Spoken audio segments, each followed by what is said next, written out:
going on? Hello, Transworld, you beautiful people. How are everybody doing tonight? It is season 3. It's episode 4.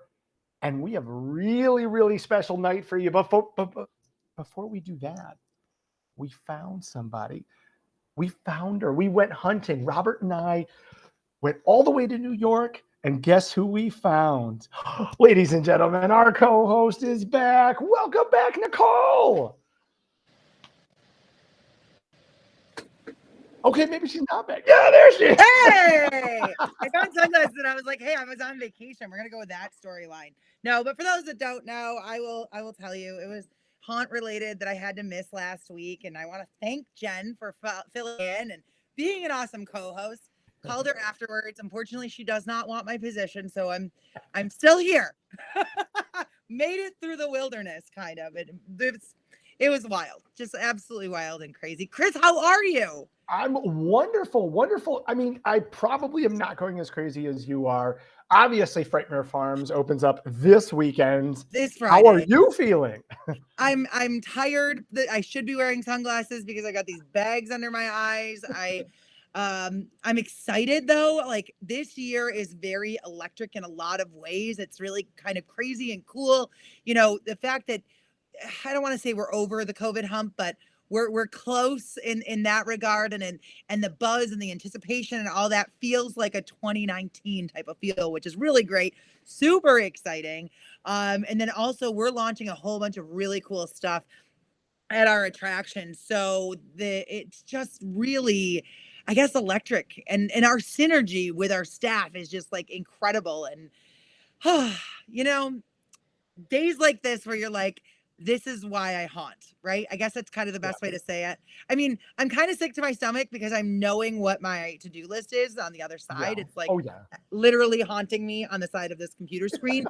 But being here tonight with you, talking with all of our amazing Transworld Live people, plus we've got an amazing show ready to go. Oh. Chris, I'm glad to be here. I'm glad you're here too. We certainly missed you. Like Jen did a great job. We all love that. She did. But we couldn't, Robert and I heard a rumor, and you have to dispel this if it's not true. We heard you ended up in Orlando and maybe showed up at Universal's Halloween Horror Nights. I did, and I knocked on the door, and they let me in, which was really crazy. Okay. Yeah, really crazy. I did. We actually went down with some of the Frightmare Farms crew, and we got to do all sorts of really awesome things. VIP, RIP, seeing, the behind the scenes is so cool. I don't want to spoil anything for anybody, but I do have some content I think that we're going to talk about later in the month. That's really awesome and cool. I took a whole bunch of videos and pictures and stuff for everybody too. And yeah, it was, again, talking about a 2019 year, I haven't been since then.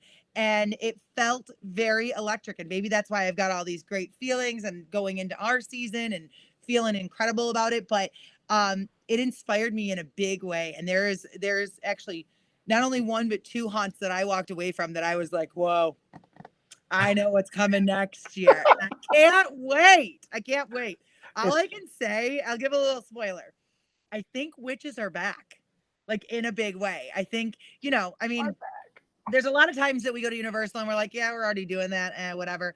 But I think that there's, some perpetualness to some of the characters that come to the main, mainstream. And I think, I don't know, I'm just going to say it here. I think witches are back, especially with my girls coming back this week, I think you're right. I think we have lots of witchy things to talk about tonight. One of our guests is featuring like a main concept in his attraction of witchy things. I love it. So, and of course, I'm pretty sure it's going to become your second favorite movie, but it's coming out, the sequel to Hocus Pocus, on Friday. And you know what I love in my personal life? People are like texting me, tagging me, sending me all sorts of stuff, the charcuterie boards, everything. And I'm like, listen, I did that before. Yeah, I got a recipe for that too. This and this. However, there's a lot of new stuff too that I'm just like, yes, this is like my childhood. This is like nostalgia all over again, and the excitement, and just, it's a great week, Chris. It is time to run amok. Yes, yes, it is. It is. Well, can you believe we only have 34 days till Halloween? Yeah, that's sickening and exciting all at the same time. This is our season for sure. Um, it's spooky season in case you guys didn't That's it. already know. It's on. It's It's on. on. It's on. But Chris, how are you? Speaking of seasons, you run a total different side of the Halloween world. Like what's going on in your life? No, thank you. We help promote and push haunted houses. We do a lot of media Yeah. coverage, reviews, and we just kicked off on last weekend. So we're already traveling around every Friday, Saturday, and Sunday Wow. within 100 miles of Chicago. And it was weird. I was talking to Robert about this. So some of you, we obviously, a lot of you know Jape's Palace, and we were helping put together and promote his Lost Souls Haunted Bus Tour. So for all of us that have been a part of the Transworld pre-tour or the MHC pre-conference tour, very similar to those concepts, lots of beverages, lots of great attractions, and a whole big party. And so we were doing a promo last night, and it's the only other time I've done like a webinar, not with Nicole and Robert. And so I opened the phone to see he was cheating on us with Japes. it felt so weird, but No, but you did so good, and it was so much oh, information. And I'm sitting back going, I'm like, I want to go on the Lost Souls bus tour. He's like, huge what is credit that, to Nicole? And I'm like, oh yeah. I mean, well, they're doing a good job, I guess. no thing. Jeep says so we're so excited, and he obviously is a big supporter of everything that we're doing in Transworld. So he gave us a lot of credits. So it was just great to be a part of that, and those kick off next weekend. So we're really excited for those. So now I just want to quickly shout out. There's a lot of people watching, which I want to say hello to Chris, to Sean, to Benny, to Jimmy, to Charlie. Hi guys, because you're interacting with us. We want to make sure that we're acknowledging and interacting with you guys. We love that you're here. And we love that you all have been coming on Tuesday nights. And Chris, what's happening next Tuesday? Oh my gosh. Next Tuesday. I can't even get past this Tuesday. I know. Holy This Tuesday's really big. Seriously. Oh my gosh. We have tons of unbelievable things. It's just bursting at the seams. So we're really, really excited. We have 45 days until the Legendary Haunt Tour, which is insane. And we have an action-packed day. Can I bring you through, Nicole, on who we got tonight? Yeah, tell me everything. Because and for those who are following along at home, I'm kind of following as much as you are at this point. I've been Reddit and some other stuff, but like every Tuesday night, we've got surprises, we've got breaking news, we've got tons of information for you. Chris, it's all your baby. Take it. I'm here to support you. You know what? I felt, just if I could pause for 1 second, like I was last night, like there was some like informational things that came up during this Lost Souls broadcast, and I wanted to be like breaking news, but I'm like, there's no Nicole here. We can't do that. Come on. That's a Transworld Live thing. So, it is. But no, that's good though. That's good though that you at least felt a little guilty about it, right? Oh, totally. I texted Jen right away. Yeah, right. Perfect. So, but getting back to Tuesday, if you guys didn't know, we are here every Tuesday at 7 p.m. Central, until Transworld at the very least, and then I think like we hear a rumor of like a break for like a week or two, and then we're on to MHC. So like Chris and I are in it to win it for you guys, making sure you're getting all the information, all the cool stuff. We're going to be accompanied by all sorts of really great people. I mean, we've got two amazing individuals joining us tonight, but Jen has been helping us out with a lot of this and like making sure that we're bringing you nothing but the best information possible from the sources that either create it, make it, or out there doing it. So, I know, Chris, there's sometimes that I just talk and I'm like, the best in the business. It's great. Right? All right, let's get to business. Speaking of business, Legendary. You said 45 days away. Yep. Where is it? Where are we going for those that are following along at home that don't know? Cannot wait. So one of our reoccurring themes is we're talking about Legendary Haunt Tour. Yeah. So just pretending that we get through this season and we have little scars, at least permanent ones anyway. We're all going to survive. We're all going to be hanging out in Nashville the second weekend in November to lick our wounds, to enjoy some wonderful food and Yeah. beverages from the beautiful area that is Nashville. And we're going to be going to 4 different haunted attractions. Which all sound incredible, by the way. Oh my gosh. Nashville Nightmare, Devil's Dungeon, Slaughterhouse, and Miller's Thrillers. And we did a special behind the scenes of Nashville Nightmare already. 2 weeks. And wait, because you're going to see the other 3 here in the next coming weeks. So you're going to get to see all this fun stuff. Breaking news. Breaking news. That's breaking news. There's absolutely no reason that you can't be there because it's going to be great. Awesome, Chris. You literally, you're the best with this information. So I appreciate it. You're like the tour man, like the tour guide. You are like our official tour guide to the haunt industry. I'm claiming you that right now. Okay. Well, I'm honored. That's a title I will win. Perfect. Speaking of titles, I may identify as the 4th Sanderson sister. However, yeah, we can make t-shirts on that. But if you didn't hear, yes, this week, particularly in Hollywood, or at least in the streaming stratosphere, there are 11 new horror and Halloween movies coming out. This week. Just this week. Now, did anybody see The Munsters yet on Netflix? It literally came out today. Yeah. Just asking for a friend who might have already started to watch it. I didn't finish it just because I've had so much going on today. But one of those days, like behind the computer screen, I was like, "Ooh, let's try." But definitely catch that tonight if you can, because it does look amazing. And I think I don't know if I can go on the record and say this. I think Rob Zombie has done it justice. But yes, also this Friday, not only does Frightmare Farms open, but in honor of that opening, Disney has decided. See what I did there, full circle, to release Hocus Pocus 2 on Disney Plus. So we're very excited about that. All right, Sean is telling us he saw it. It was great, campy goodness. All right, good. That's what the monsters are. Yeah.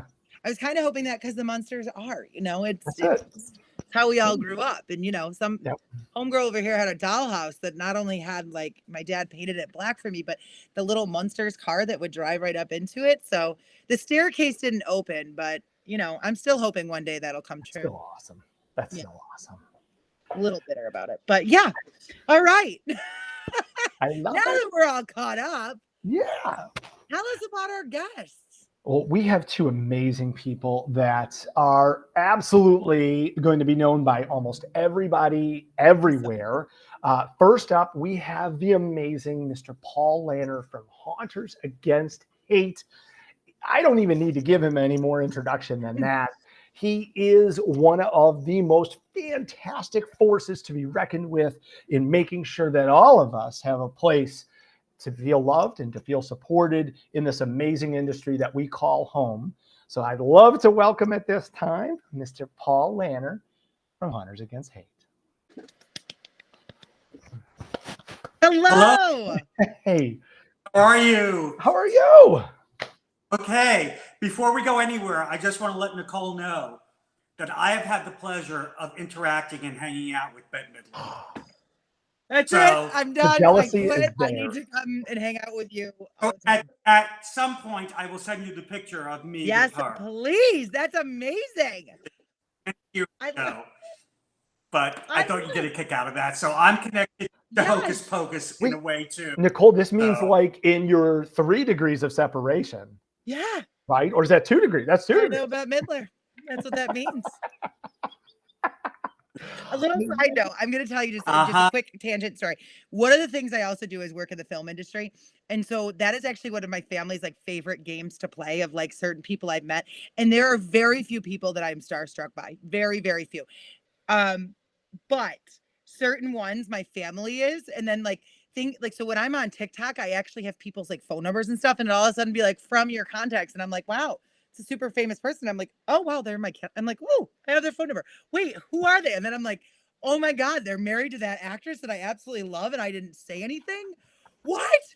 So there are moments like that. So like when you just said Bette Midler, I was like, oh my God, that's amazing. But there's other people that I've met that I'm like, yeah, he's okay. He's cool. Like, yeah, he's fine. Bette Midler, on the other hand, stop the show. We're done. We need to stop this. Yeah. Pretty wild. Yeah. So speaking of wild, speaking of amazing, Paul, your organization is absolutely incredible. Like just talking from a haunter standpoint, one of the things that, when we early on, when we started seeing your work and getting kind of involved on the other side of it, is always making sure that we put that in front of our haunters to know that not only is it a symbolism of acceptance, but also that we don't stand for hate and that it's not an option in our organization to even be a part of it. But we're constantly pushing resources and stuff that you put out, or even just information. Tell us how this all started. Well, it started in an unpleasant way. Well, to just say it started after the Orlando Pulse massacre. Okay. 6.5 years ago now. And a group of haunts reached out to me to form Haunters Against Hate.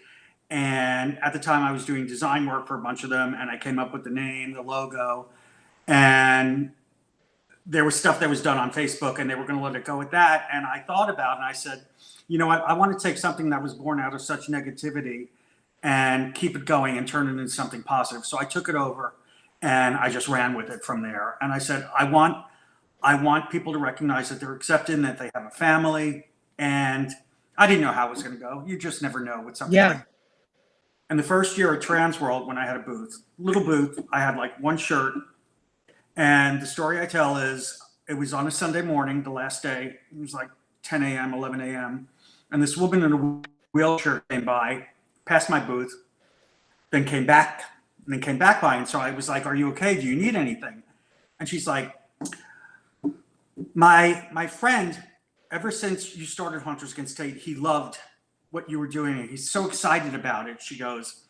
And 2 weeks ago, he was coming home from work and he was in a car crash and he died. She goes, I'm here to buy a shirt for him in his honor and for his mother, so that they will always remember you in Haunters Against Hate.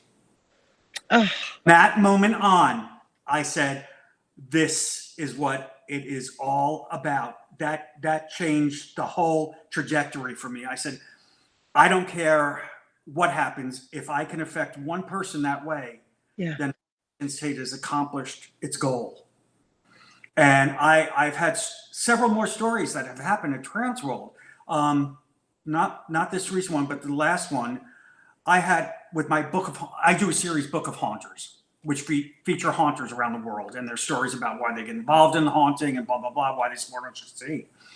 And this dad came up to me, he goes, I just want to let you know, I gave my daughter your volume 5, I believe, which was LGBTQ haunters.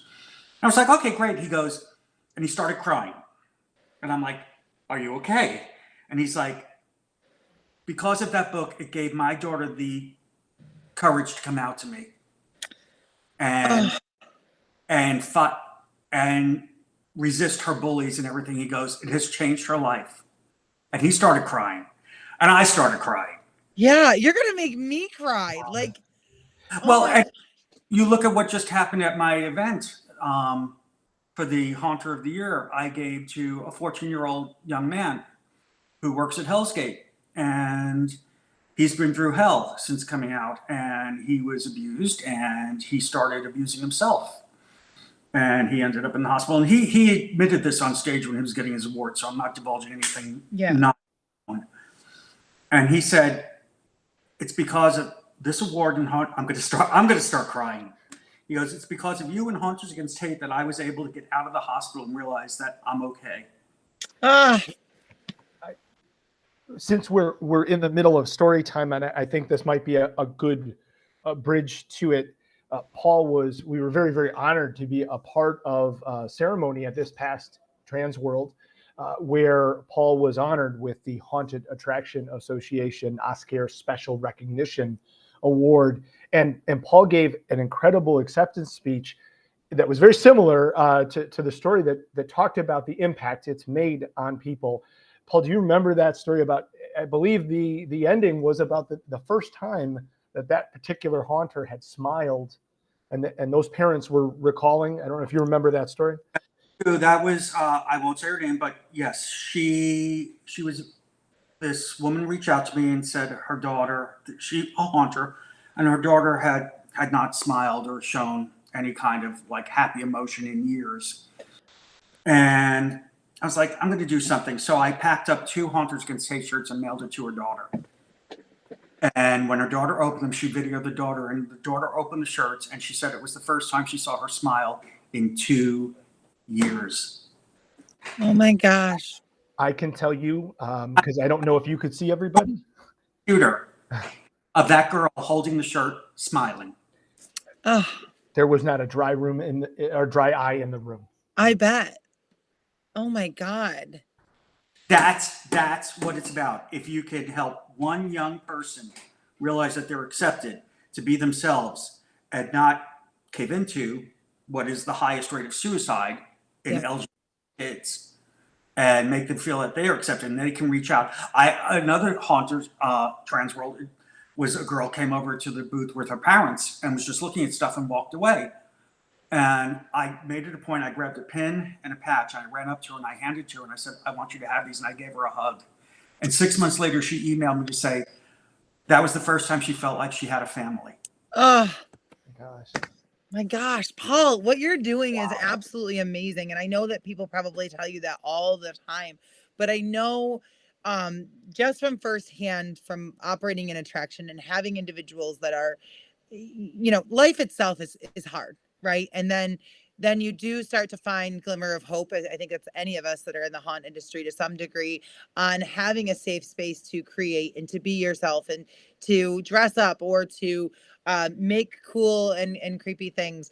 But one of the other things is it creates a safe space that people start to really find themselves, and we've hired many a male that are come back the next year and introduce as female, or many adaptations of themselves they work through, but one thing that we really started doing with our pledge for Hunters Against Hate is really doing oh my gosh, the words have totally left me because I'm like all emotional now, but making sure that pronouns are a standard thing across all areas. And we're in upstate New York, and we are in a very somewhat conservative county, and actually I should say very, but not one person is ever like, no, I'm not going to do that, or no, I'm not, whatever, because when we hire them, we let them know about our mission and the organizations that we're part of and what we stand for.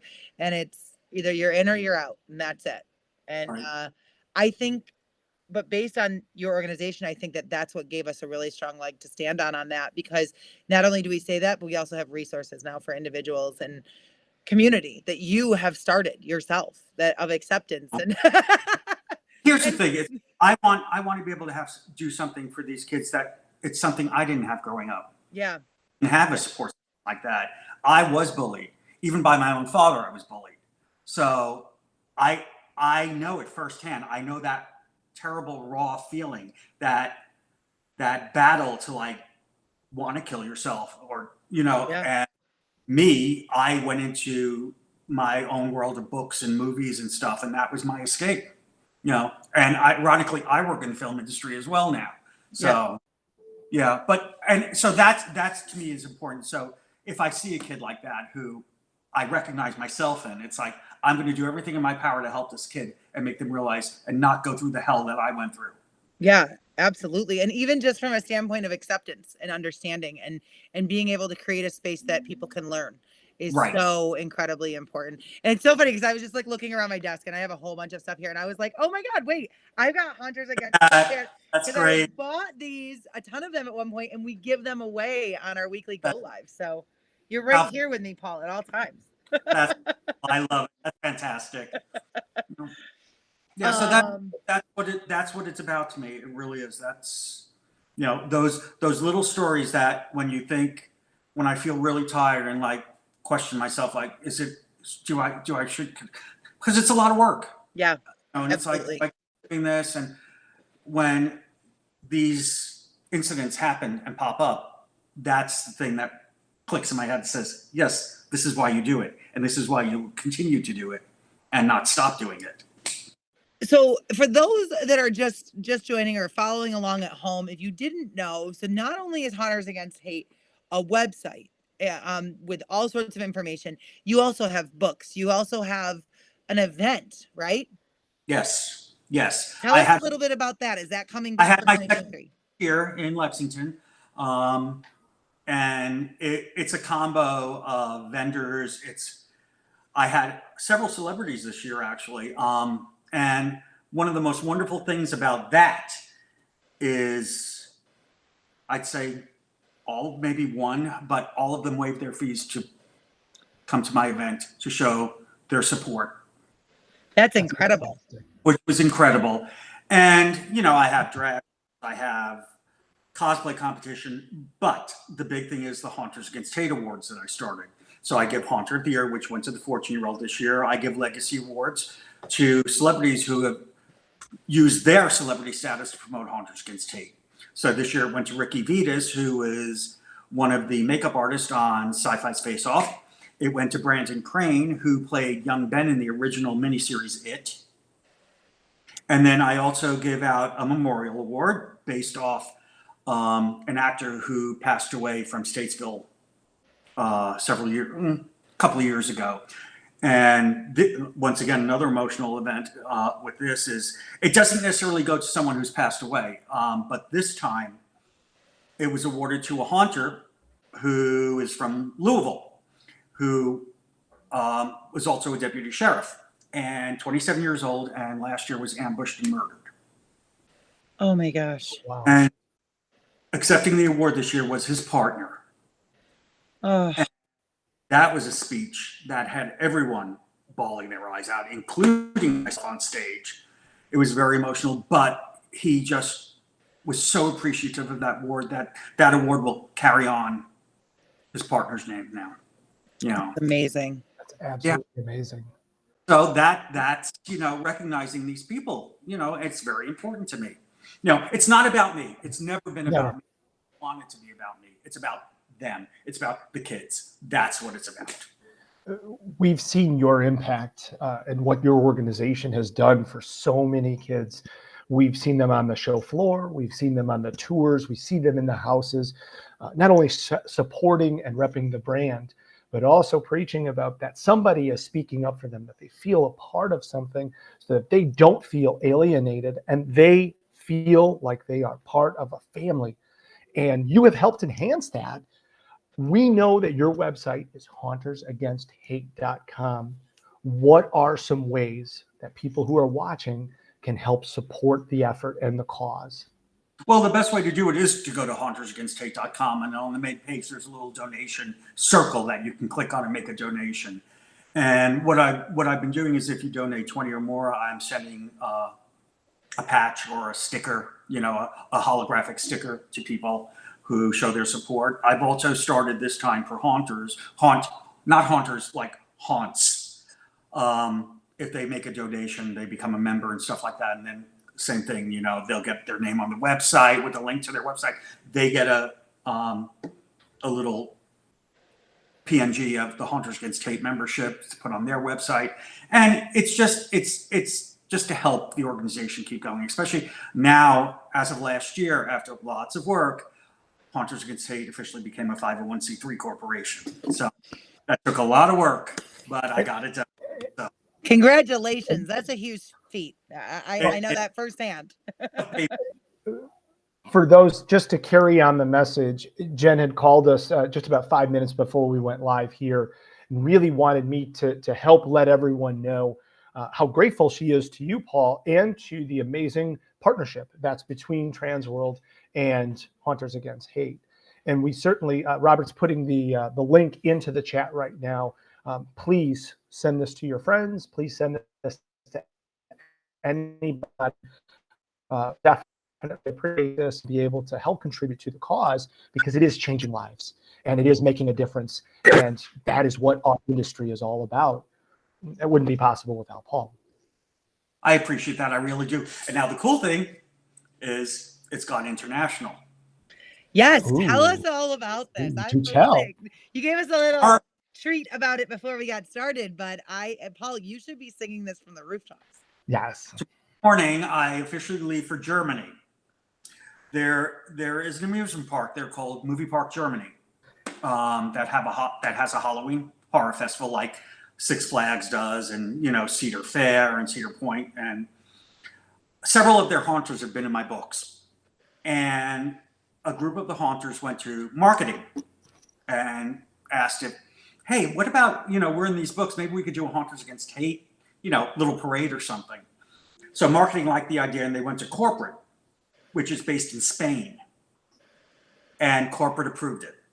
So they said, no, we're not going to do a little thing. We're turning it into an all-day event where we are having a parade of 300 haunters all wearing rainbow colors. We are turning all the lights in the amusement park into rainbow lights. They are doing a mapping show where they're featuring Haunters Against Hate. And they're creating, like, one of their facades is going to have Haunters Against Hate where people can come in and find out information about it. And I am holding a panel with TV and radio journalists. Wow. That's really incredible. That's awesome. Insane. I don't think the scope of it has truly hit me yet until I get on that plane. It's like, this is really cool and exciting, but I'm sure once I get there, and then it begins all day thing on Saturday, which is, it's unfathomable and it's amazing and it's incredible. And the fact that I've been able to affect haunters in Germany. You're international. Listen, your energy is palpable, and your drive, and seriously, and just even the fact that you allow yourself to be raw in so many ways, you inspire me all the time. So I don't think you should discount yourself. I really don't. And I know that you are doing this for so many people. But the fact that you are going to go to bed tonight, get on a plane, travel halfway around the world to make sure that other people in the world know not only how strong your organization is, but that your support is worldwide is absolutely incredible. So I got a message from one of the German haunters a few days ago saying, "Dear Paul, I know I've never met you, I've never had an interaction." He goes, "But I was on the train and I was bullied the other day just because of my ethnicity." He goes, "And I am so genuinely excited to meet you because I'm so excited to find out and be part of your Haunters Against Hate because of what happened to me." So, yeah. See? Yeah. Oh my God. Wow. I know. And to think we were going to stop at Bette Midler. Like, yeah. And the funny thing, let me tell you the funny thing about Bette Midler is the fact that we never spoke about Hocus Pocus. What? Although I don't know if I would either. We did talk, though, that we both worked at Disney at the same time. Really? But I actually worked on one of her films when I was at 20th Century Fox. Okay. So we talked about that. Yeah. That's incredible. That's very cool. That's so pretty funny. awesome. Pretty funny. Yeah, see that? Like most people, or I'd say most people don't know that I've been working doing packaging design for Warner Brothers for the past 19 years. Wow. Yeah. Oh, cool. That's incredible. That's so fun. But I've kind of been closing that down more and more as Haunters Against Hate gets bigger and bigger because Haunters Against Hate is truly in my heart. It's your calling, Paul. That's yes, that is my mission in life. Yeah. So, 100%. yeah. How did you, what fanned that fire of Halloween in your life? Like just on a personal level, when you got this all started? Even as a kid, I loved like the Universal horror movies, like Dracula and Frankenstein. What's your favorite? This is my favorite question to ask people now. What is your Universal favorite monster? I would say Dracula. Okay. All right. I would say Dracula. I love it. But I used to have like the little like models my dad used to make for me of all the Universal horror stuff. Wow. I mean, I was watching as a kid Lost in Space, Land of the Giants, The Outer Limits, stuff like that. I started getting older, Night Stalker. I mean, I have Night Stalker and Dark Shadows tattooed on me. I love that. Yeah. So I always like scary stuff. I always got a kick out of it. Oh, that's awesome. I've always been in. Okay, so now switching gears just a hair, keeping it on the personal side. And Chris, I actually have a question after this too. What is your favorite haunted house or horror movie? Oh. What's my house or horror movie? Or even a Halloween movie? Rosemary's Baby. Rosemary's Baby. Okay, cool. All right. So, okay, a side note, two things. Hellblazer22 is asking if Hunters Against Hate is coming to St. Louis again this year. Yeah. Yeah. Okay. Absolutely. And then an unknown Facebook user is taking a shot every time Chris shakes his head. I love that. Let's do it. As long as it's not every time Nicole smiles, because you're already done. No. All right. So I've got a follow-up question. Paul, what do you do on Halloween? Yes, Believe it or not, I really don't do much at all. Okay. I'm pretty low, I'm pretty quiet. I generally will just like pop in a movie, watch a horror movie or stuff like that. I'm not going out. I'm not, dressing up or anything like that. I just Okay. I used to scare. I scared for like 5 years. Okay. Yes, I used to scare at Nightmare in Edgewood in Indianapolis. Oh, okay. Oh. I was known as Shovel Man. I was the queue line actor with the shovel that would scare the crap out of you. I love it. Very cool. Yeah.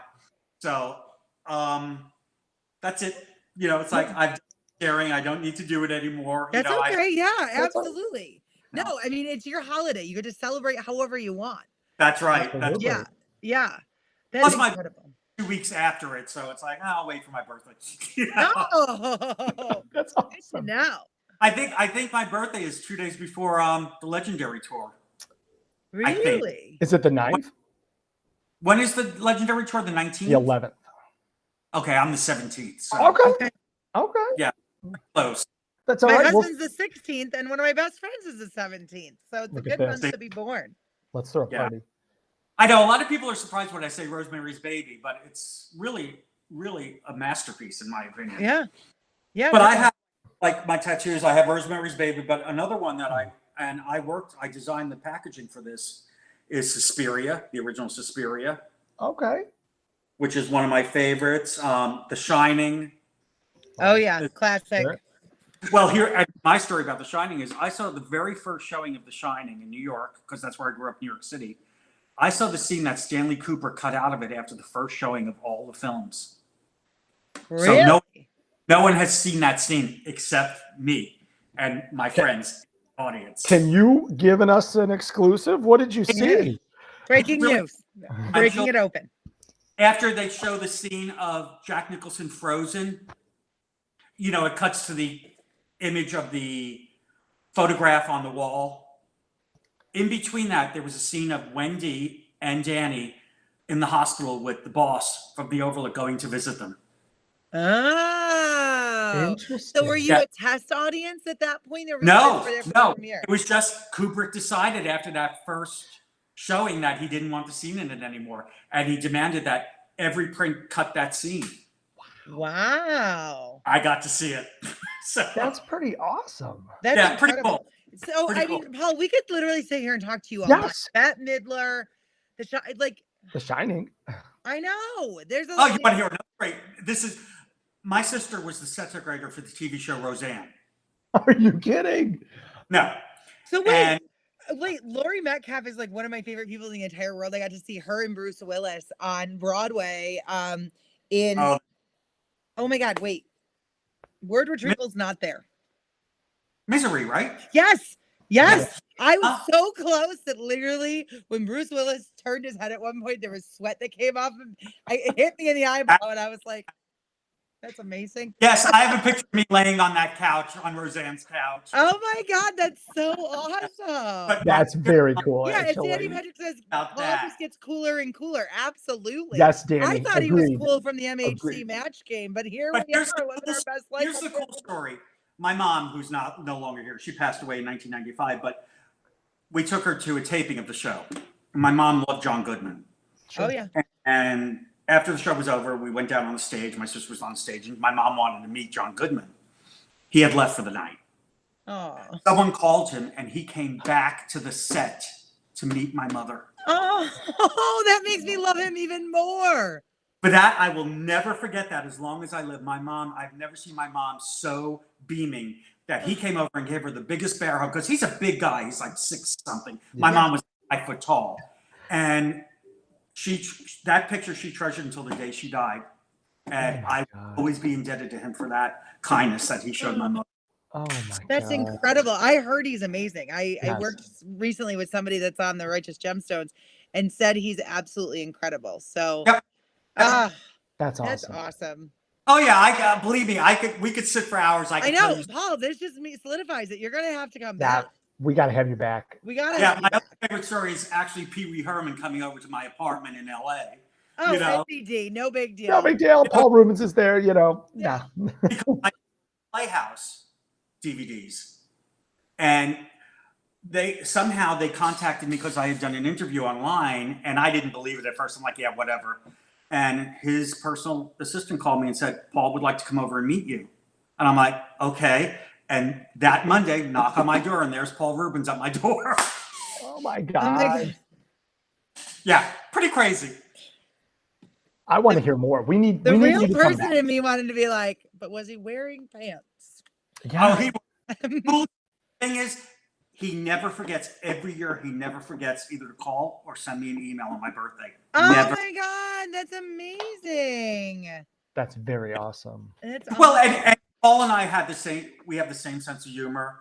You know, I kept him on his toes. Like I had the Pee Wee's Big Adventure poster, and he autographed it. And one day we were talking, and I said, I finally got the poster framed, and I said, and at the age of it, I was able to get the yellowing out of it. Dead silence on the phone. He's like, I can't think of a sharp retort right now for that. Great stuff. Oh, that's incredible. Oh, well, We- Paul, you have got an early flight. Yes. And you have spent so much time with us, and we literally have cherished, I think, every single minute of it. We definitely have to have you back on because we do at some point really do need to talk about solidifying your position in the match game at MHC for 100%. next year, as well as Gotta so be. many other things. If you weren't at MHC and don't know about this, it was an epic adventure in many ways. And Chris was there, I was there, Paul was there, Jen was there. There was a handful of other inappropriate folks, such as Tater, who is watching us live and is the owner of the comment that everybody should drink when Chris shakes his head. So you stay tuned for another episode on that one. But Please. yeah, And we'll have but to. Paul, we got to know how you got to keep us posted on how Yes. everything goes in Germany. We're sending you so much love. Bring a lot of. I really appreciate it. I'm very excited. I'm very overwhelmed. I'm very nervous. I'm very scared, anxious, and I'm looking forward to, schnitzel. Yeah, I'm looking forward to schnitzel for you too. I appreciate that.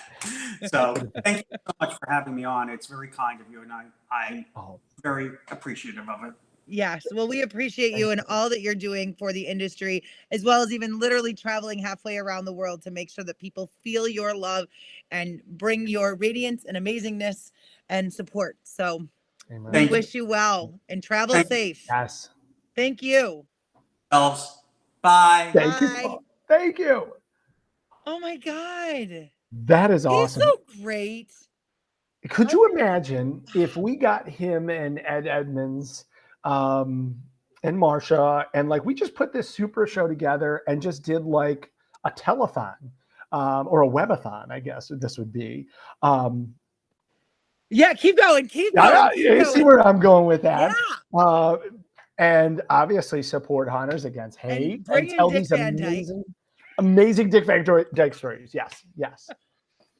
That's exactly it.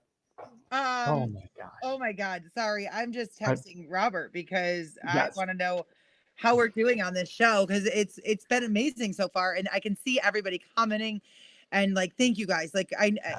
It's weird because I know you are all there, but I know you're captivated. Like when Paul was just talking about all of that really awesome stuff and also the heavy stuff that, we've all been somewhat either subjected to as well or had to deal with in some sort of way. So yeah, very much.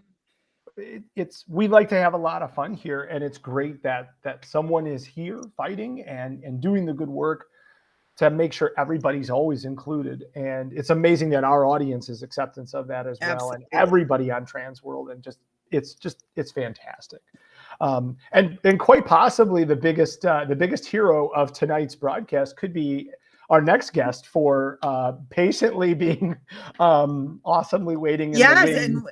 and standing behind the scenes, really literally to take us on a tour. And I'm going to say it. Our second interview, which is no surprise, I'm a huge fan of this individual. I talk about him all the time, even when he's not on here, is none other than Mr. Alan Hops from Stiltby Studios at Dark Hour Haunted House.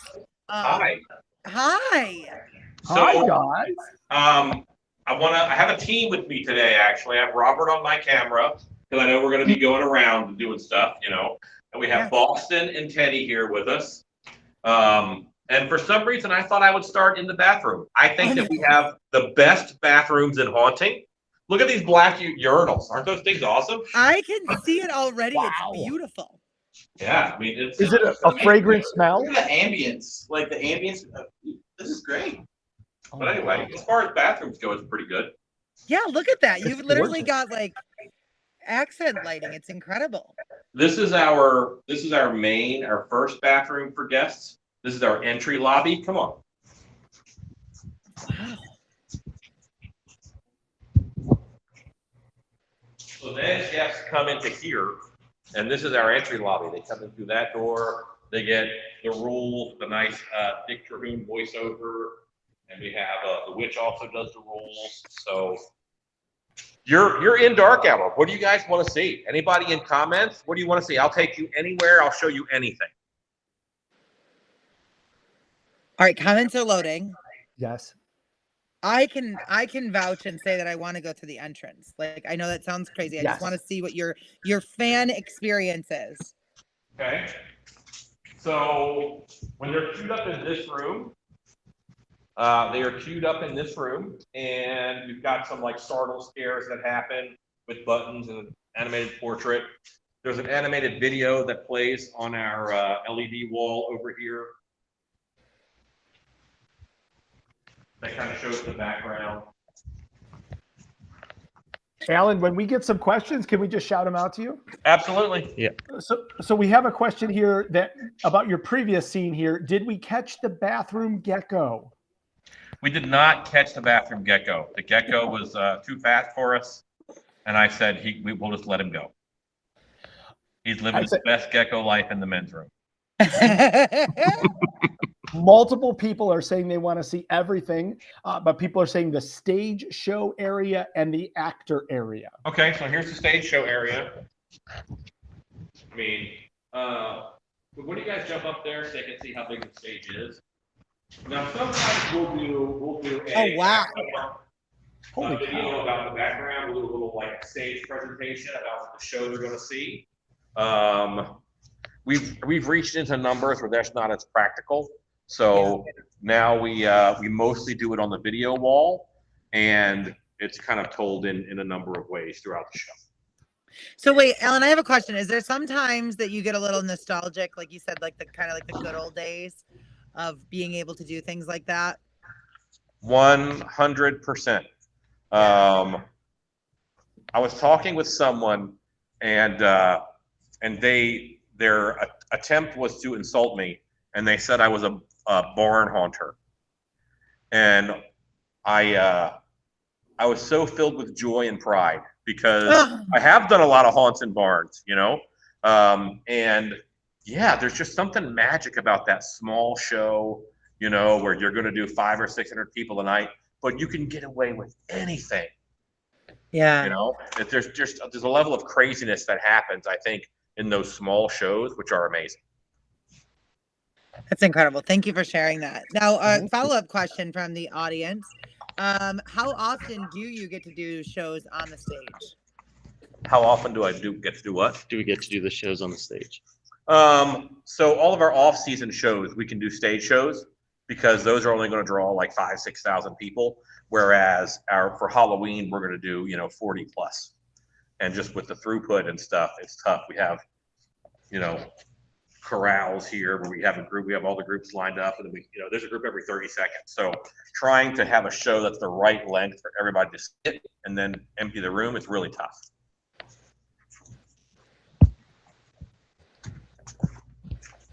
So this room doesn't have any lights in it right now. It's be dark for you. But this area here,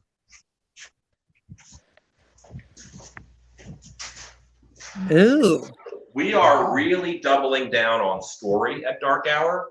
It's about the witches. The Dark Hour backstory is there's a coven of 13 witches, and their whole goal is to bring about a spell called the Dark Hour. To power that spell, Oh, I love this. They need people to scream. So that's why Dark Hour is here. That energy output is how they power their spell. This is our coven. This is the 13 witches of the Dark Hour coven. And they were all designed kind of silhouette first, so that each one is different and unique. And then their portraits are around the room here.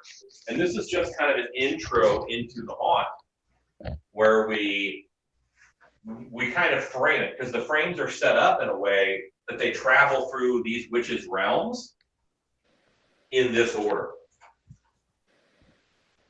It's a little weird, but like, Nicole, this is awesome. I love this. If you can see my face right now, I am cheesing like a girl that's going to Disney. My favorite thing on DVDs, like movies, is never the movie. It's all like the behind the scenes stuff. Yeah. And so I kind of built an element of that into our show, where, you know, I want them to have the backstory. For most haunted houses, I think like 5 to 10% of people understand the backstory, the audience. And it's not my job. I'm not forcing them to know the backstory, but I think that if I have a solid story and I'm presenting it well, then that's going to inform all my decisions as far as what characters to make, what sets to build, and then I'm making informed decisions. And I think that reads through from the customer. And this is a Halloween's area, and she is a classic Halloween witch, a child-eating witch. So, Oh, I love it. kind of classic Halloween. Is that an authentic blow mold pumpkin? Yes, it is, right over here. I love Yep. it. And if you're go ahead and stand back here, Robert, and just get that shot so they can see the clock in the background and stuff. But there's a lot of depth in this set. So they can see on top of a roof over there. They can see a set they're going to get to in a minute, but they can't see all of it. And this Right. wall is just the right height to keep all the actors hidden. So they get a sense of they're in a big space, but then the actors the scares are hidden. And that's kind of what I want. That's awesome. People are saying the vintage makes their heart happy. Boy, I'm not disparaging anybody, but I think haunted houses should be about Halloween. Yeah. You know, if you have one haunted house and it's all about an asylum, it's not very Halloween to me. You know, I think that if you have 5 haunts at your location and one is an asylum, that's great. But I think if you only have one, get some Halloween in there, you know, in my opinion. And these guys open up so actors can get spooks and stuff through here. Wow. Yeah, any haunted house that I design is going to be Swiss cheese. There's holes everywhere for actors, everywhere. Do you call them? What do you call them? I call them boo holes. Okay, I was gonna ask if you did. Okay, It's a boo hole. it's a boo hole. Yeah, Love I've it. called them that since 96. Ooh, so Universal's using your term, friend. Well, think I you mean, made it an industry I've standard. used it in my training DVDs and that I put out. Put out my first training DVD, I think, in '99, and you know, I still sell copies of that training DVD, and I've always called them boo holes because it's a hole and you do a boo through it. I love it. So, Robert, why don't you post in here, and I'm going to go into this box, so you shoot into there. So this is one actor area, and they have a big puppet, okay, which is a jack-o'-lantern, and that's kind of their first interaction, is they hit it and it makes noise and the doors open, they push the puppet out. But this actor, he's not like done, because as the people pass around, he gets a scare through the window you guys are looking at. And then there's a window over here that he gets a scare through. So he can hit the middle of the group with the puppet, the front of the group at that window, the back of the group at this window. And then depending upon the timing, go ahead and put it in here. This actor has a quick scare here that's a reach out, or there's a door they can come out. And depending upon the timing again, they might be able to come out here and get a whole nother scare. So I don't want any bored actors. I'd rather have them busy and have lots of options. I love that. That's awesome. That's awesome. This is Don't a great be coming behind the out here scenes. because that will not be graceful. It's like a manatee beaching itself. But I'm out.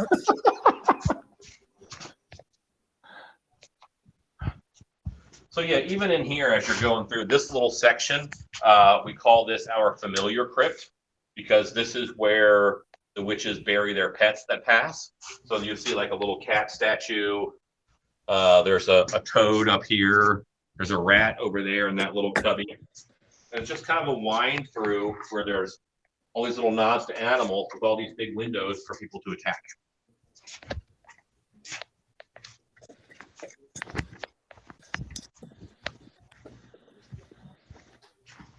So this here, this is our chapel. I don't know how much you saw on the outside of this, but Halloween is the first witch you encounter. Almost all of our witches are on elevated positions to give them a sense of power, and they kind of highlight that character. So they're up high and just able to gesture and stuff, and they're also a great distraction for actors who can hit from multiple places.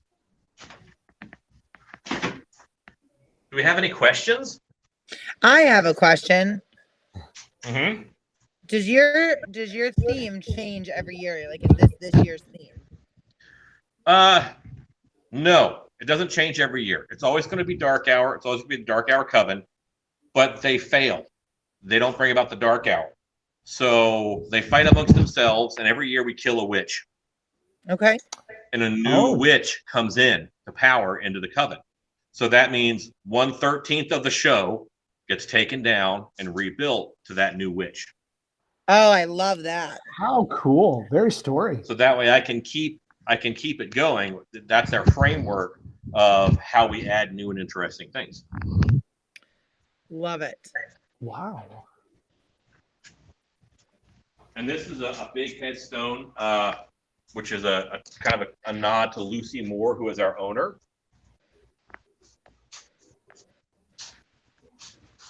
I'm the director here. So, question: where do you get your inspiration?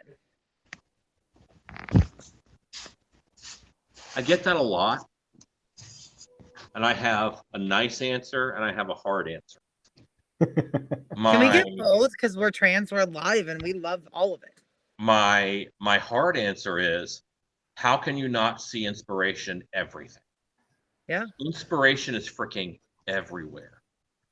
But my nice answer is, I scour, I look. Right now, I'm looking at manga stories. I'm looking at what video games on phones are popular. What are the themes in those games? What kind of things are people responding to right now in pop culture? And what are people placing bets on that will be popular in the future? And I don't mean movies. Movies is real hit or miss. And I don't think you can build a whole world or something out of Jason, or one movie. I think you need a lot more depth. And that's why at Dark Hour, everything that we do is dark fantasy. And there's such a rich tradition of dark fantasy. And I think it's really coming back around. There's a new Lord of the Rings show out. There is a new Willow TV show out. So fantasy is huge once again, and it's going to be on the upswing, I think, even more. And Dark Hour has always been a fantasy-based show. It's all magic and witches, and the fact that you're using magic means that you can do anything you want. We have a steam-powered witch, and that's Victoria Frankenstein, and she is, the granddaughter of Frankenstein, of Dr. Frankenstein. And, in order for her to make things work, she turned to dark magic as well as science. So those are both mixed in with what she's doing. So, a couple questions from the audience. How often is there an emergency exit, and how are they hidden into the scenes? Okay, so you cannot hide an emergency exit. It is there for emergencies, and you have to be able to see it and get out. So the goal then is to have everything else be such huge visuals, and you're like, wow, that's awesome. Wow, that's awesome. Emergency exit. Wow, that's awesome. And you don't make it a feature, but you make it obvious. And I've got one right here on the corner that I can show you. I'm going to show you my shame. Like, look right here. This is the black wall panel, and it makes me sad. Eventually, I'll get this fixed. I want there to be no black wall panels, but right now there's one. It's got a leftover piece from something because I'm frugal, but we actually passed an emergency exit. I'm sure nobody noticed. We passed a couple of emergency exits, but you have them set up so that you go right by them unless you need. Unless there's an emergency. Here's a big emergency exit. But when you get to this point, this is a big double door emergency exit. When you get to this point, there's a werewolf over here that catches your attention. So that pulls you into the next. And when you get to right here, you're rewarded with a big visual of there's a big moon up there. And all these are Vardos from a people that we call the Zagani. And so the Zagani I stole. Where do I get inspiration? The Zagani are from a 80s horror novel series called Necroscope. And it is politically incorrect to use the term gypsies, but I wanted nomadic people with a very colorful lifestyle. So I went to the Zagani from the Necroscope series. I love it. Now, as you're walking back, another question. Where do you get all of your faux foliage? That stuff looks great. Okay, all of these are Christmas trees. This is just fake Christmas trees that I rebuilt. You can see here that they don't have to be the exact shape they come in. You know, you can just take wood and drill holes in it and pop all your fake foliage in. So we changed the shape of those quite a bit. And this actually wall has a mural on it where it's a UV mural. It doesn't show up very well on camera, but there's, blue and then several layers of painted black silhouette trees that blend in with these trees up front. We have some other big trees from autograph foliage because they are fire rated already.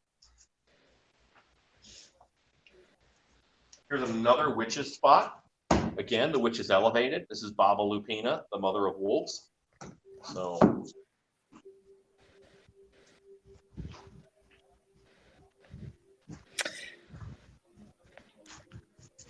big credit to Robert, by the way. Your cameraman, doing a great job of capturing this. I feel like we're there. Thank you. Well, you are here.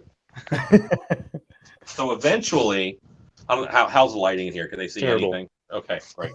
That wall is decorated, but it's going to go away. I'm putting a big puppet in there probably next year. I love secret doors. I love secret doors. So this is a secret door. Ooh, and now that's for actors or for patrons? Yep, it's for actors. I love it. Yeah, again, throughput's so high, I can't really get the patrons to do too much of that.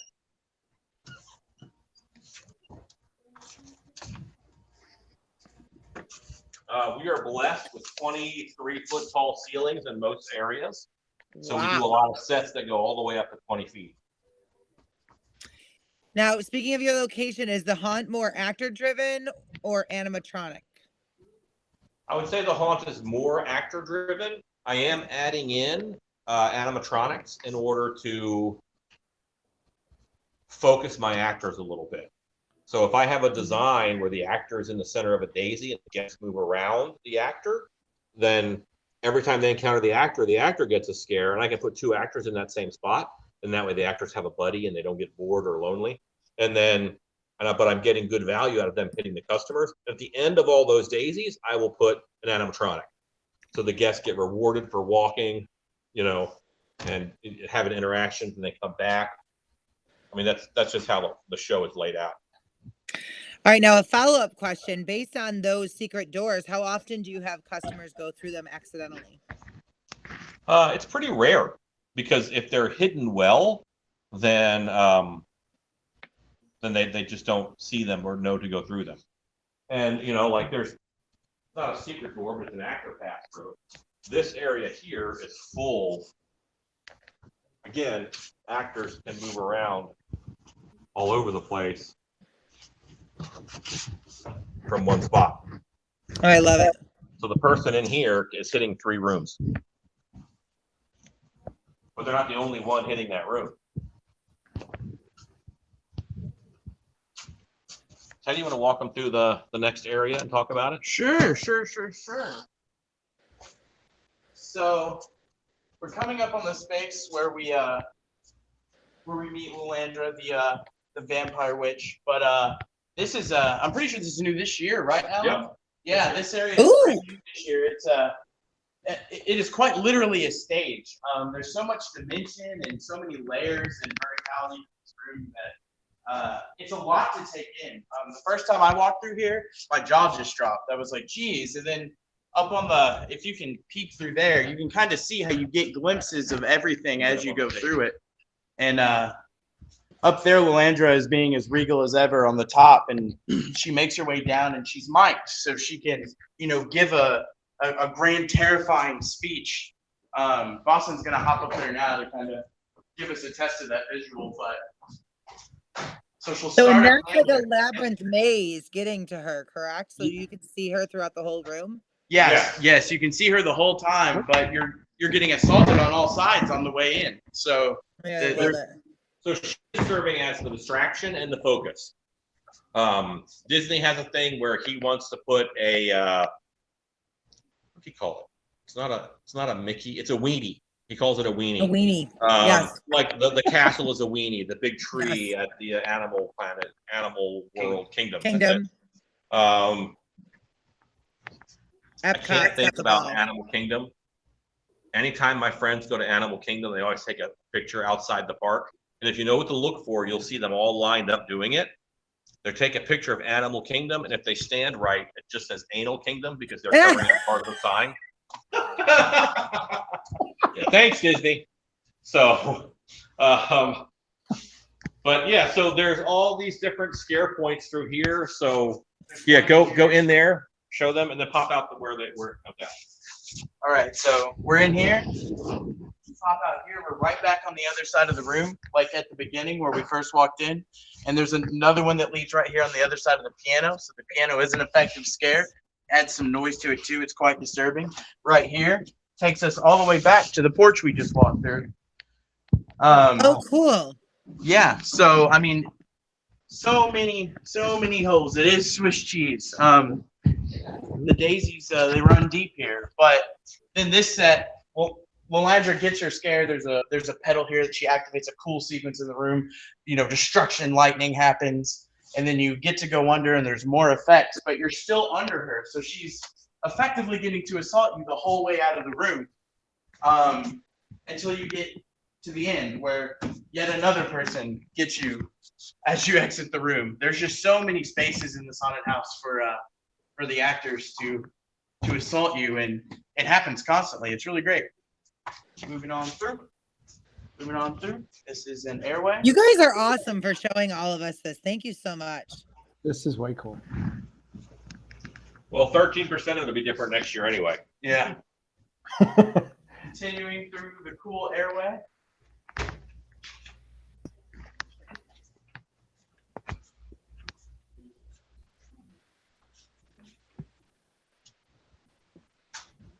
Any questions in chat? Anything like that pop up? Yes, there's a question. Alan, don't do that.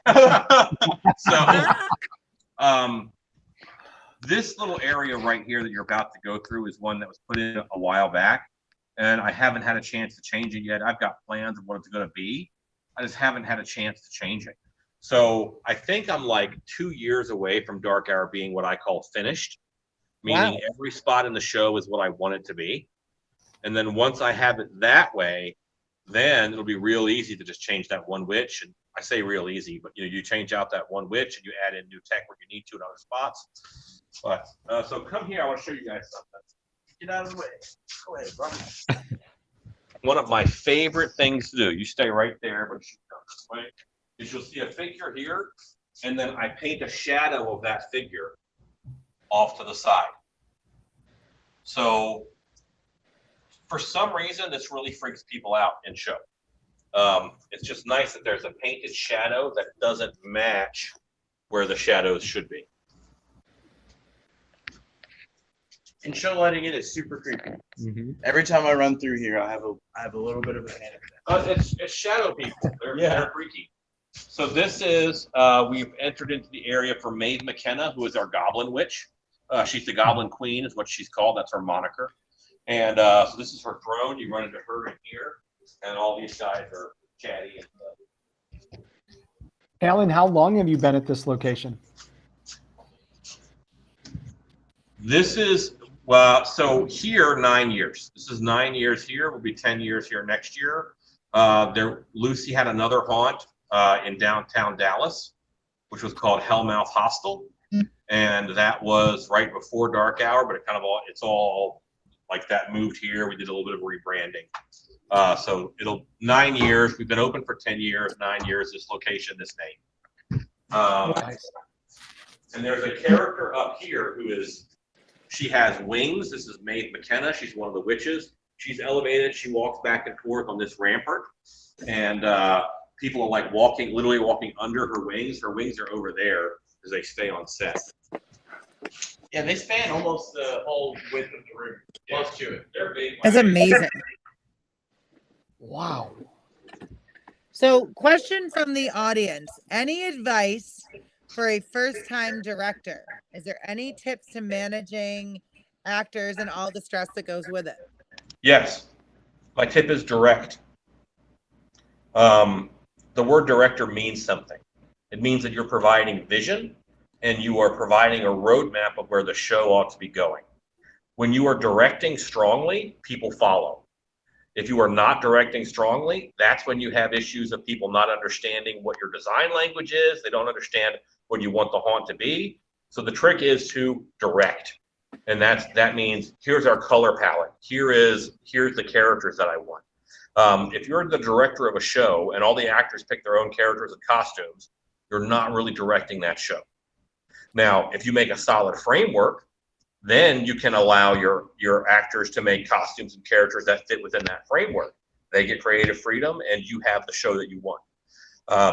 If your haunted house is dictated by the cool stuff you find in piles of garbage, in a way, those piles of garbage are directing your show for you. So and there's nothing wrong with using piles of garbage, but I have plans for rooms and areas in dark hour, probably 8-10 years out. So then if I drive by a cool pile of garbage, does that fit with what I want to be doing? And if the answer is yes, I will take that pile of garbage because that already fits within my framework. I'm directing the show.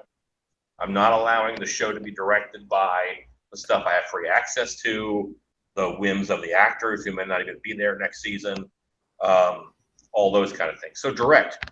Figure out your color palettes, figure out what your story is. And if there's something that we're bad at in haunting, it's sharing our vision. And we have to share our vision with not only the guests, but also the actors and the builders and all that. They all have to be on the same page. That is great advice. Thank you. I'm literally writing down notes. Come on this way. We're gonna cheat. You know what? Boston Teddy, show him the lab, then meet me in costuming.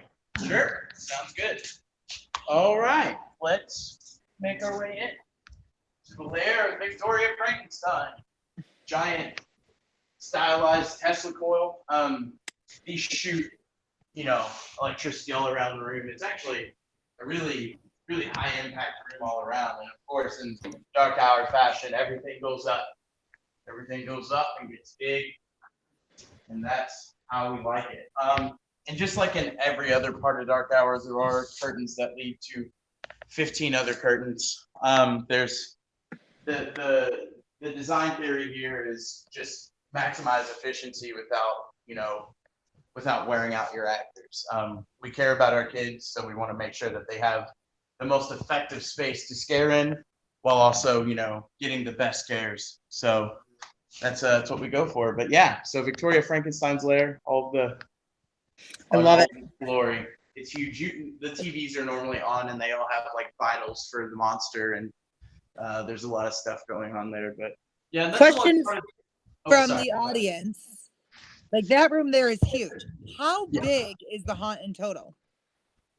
I think we creep around 50,000 square feet. Okay. That's about right. Yeah. Yeah. It's Wow. It's a So it's pretty rather big building. small, is what you're saying. I'm just kidding. Hey, what were you saying, Boston? Sorry.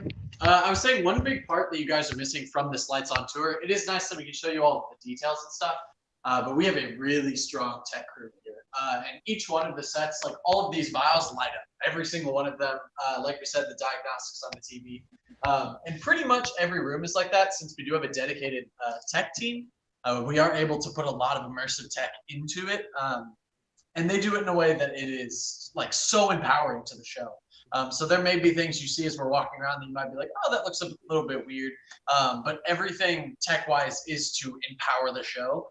So you guys aren't seeing that now, obviously, but that is a huge part of what we do here at Dark Hour. Is everything is just punching everything else up. So all of the departments working together to really fully portray the story. But yeah, I just wanted to explain that that is a part of it you guys are sadly missing. How many actors do you guys normally have on any given night? Typically. Typically we cast around 100. Oh wow. Okay. Yeah. Yeah. So I think anywhere between 80 and 100 we're having. So, and Alan has arrived. I got lonely. We're coming. We're coming to you. Follow the winged Alan.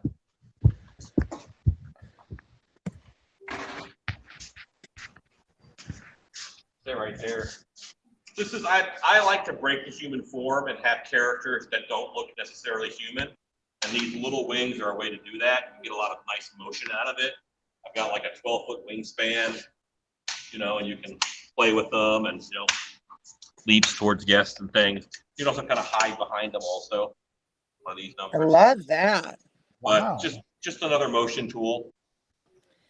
Another question from the audience. How many actors do you have on a typical night? Sorry, what was that? How many actors do you have on a typical night? Between 75 and 100 Yeah. is fair. Yeah. How many do I want? I want there to be 80. This time of the season, we cast 100, and I might have 100. Okay. But I want 80 for the best possible show. So if we get down into 60, I don't like that show as much.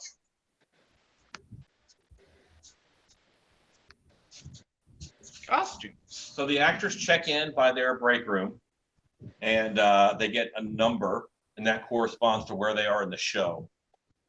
And then they'll come to costuming, and they show their number, and they give all the costumes for the show are down on these racks here, and they're given the costume that matches up with their number. And then they will come this. It's fine. Come this way. Tomorrow, a text message is from the costume crew. And here we have dressing rooms. That one's occupied. Dressing rooms. I hope no one's occupied. That would be awkward. Like, hello, internet. Look at naked person. Because there's no other naked people on the internet anyway. No way. So yeah, we have 5 dressing rooms. Here's the makeup room. So I have a makeup room manager who sits here, and then they come and they will tell them their number, and then he has them sit down outside in the hallway. And we have 4 or so airbrush artists who are, here's to like the show positions and everything. And then the makeup room manager will wait for one of them to be open, and then he will let that person leave and call a number out or the person's name. Hopefully it's the name. And then they can go to their airbrush artist. But this room holds the makeup and the masks. So we have I'm here a lot doing mask tech work, making sure masks fit and trimming or whatever I have to do to make it comfortable. And so we have main airbrush stations, and then we have a finishing station, which is dirt, blood, mud, and hair. And that's what. How many makeup artists do you have on staff on any given night? The most we've ever had was 11, but right now we're running like 5. All right, and what is your? This is just me. These are questions from me, in case any of the audience is wondering. What is your call time versus your show time? 4:30 is call time, and then 6:30 I want all the makeups and everything done 100%. Normally by 6 I want makeups done, so it's about an hour and a half. And then we have a meeting at 6:15. Yeah. Yeah.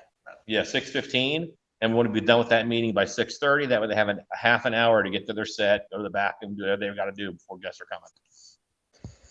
Beautiful. Yay. Don't look at my station. Oh, we saw it.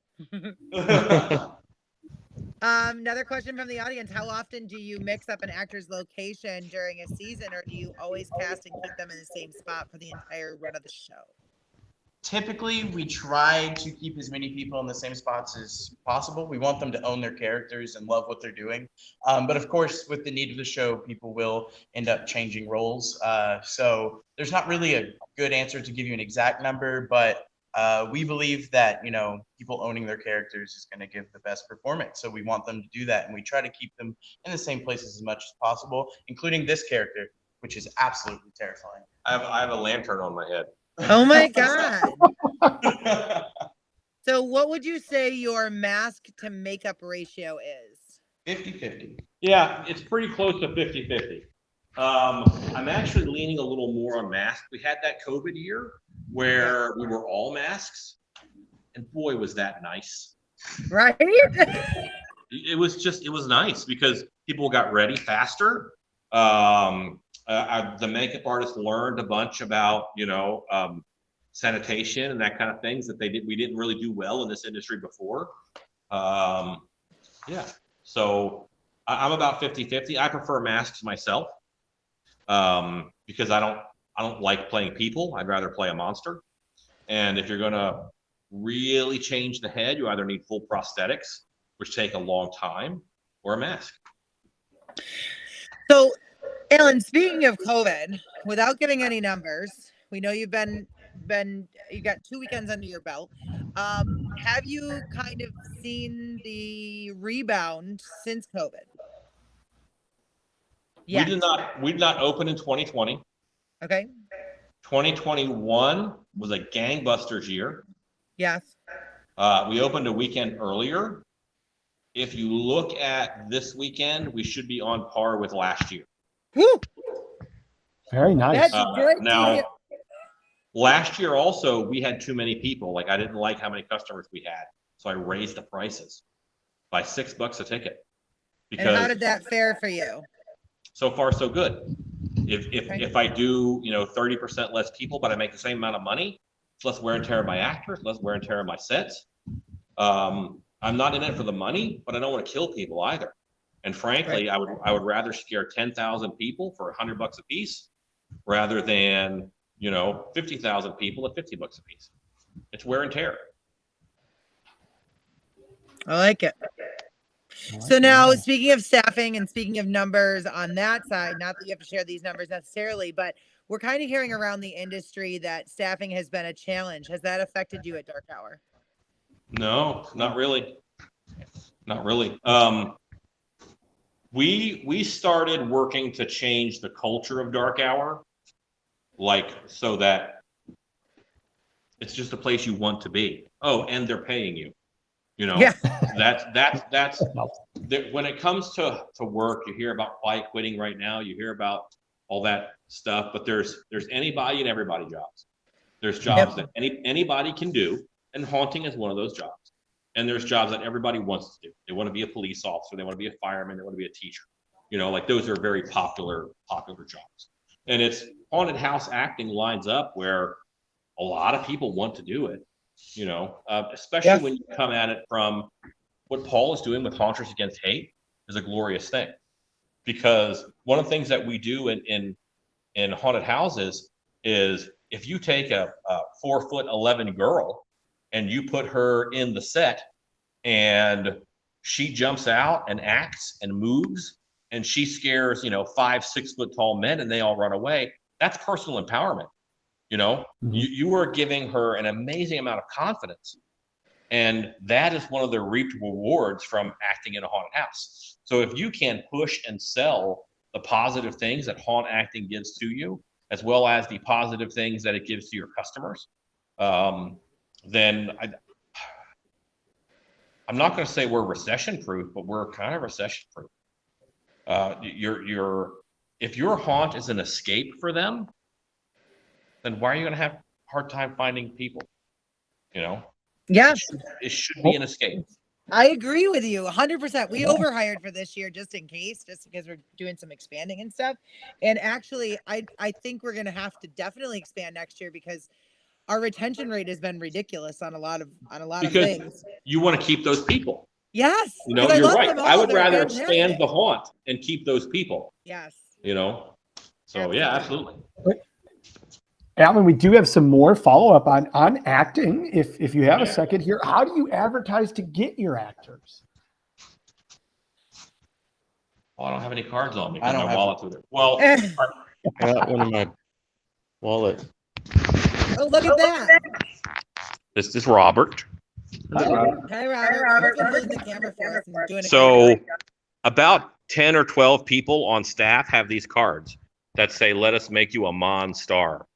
Oh, I and- love that. And on the back is a QR code that takes you right to the employment page. And wow. basically, That's brilliant. I hand them out to any person with weird color hair because a lot of our actors have weird color hair, and that tells me that that's the kind of people that we like. But you know, someone who's taller than normal. Anybody who might stand out for a reason, they might see it negative. It's Haunters Against Hate. They might see it negative out in the regular world. You can come here and be a star. Yeah. Because of that feature that makes you feel uncomfortable in other parts of society. Do you have any permanent actors or year-round staff? I'm sorry. We have about 20 on the year-round staff. Oh, Yes, I am in the business of making full-time haunters. Like that's my business. That's what I want to do. I want to take people who have skills and passion and energy and turn them into a year-round haunter because even if it's not with me, I do a lot of consulting, and a lot of times what I say is you need a person who does this year-round. It's great that you support this, but obviously you make enough money with it where you can afford to pay someone $45,000, $50,000, $60,000 a year, and this is all that they do, and they're really focused on it. You know, Yeah. and if two people line up correctly, that's a glorious thing. You know, Oh, yeah, you don't it's have magic. to stop doing what you do to feel safe, and then you're employing someone to do what they love in order to make you more money. absolutely.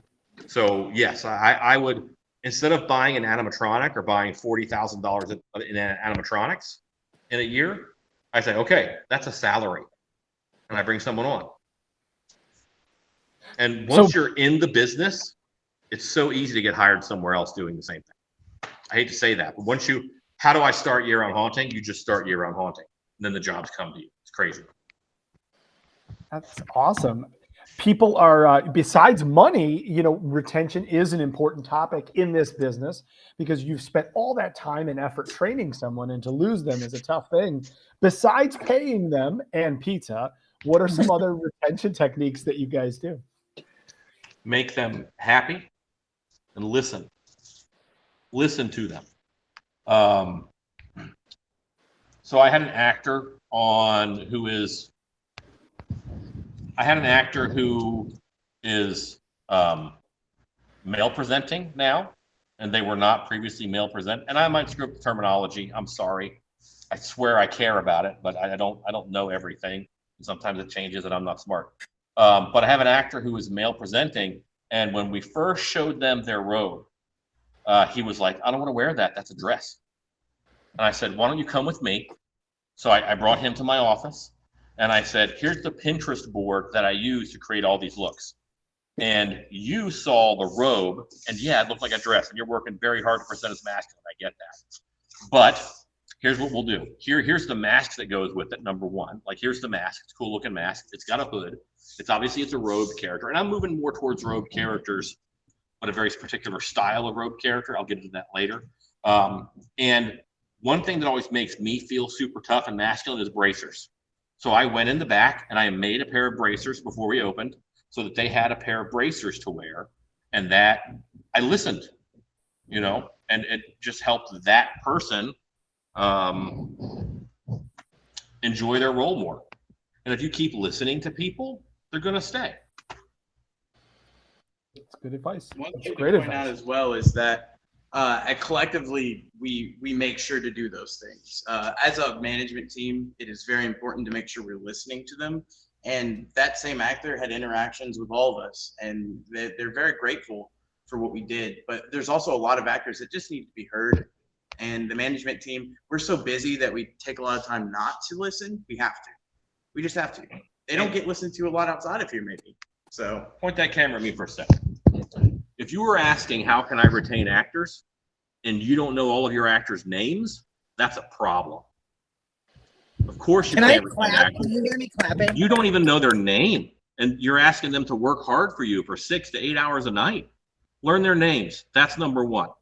And then listen to their needs and concerns.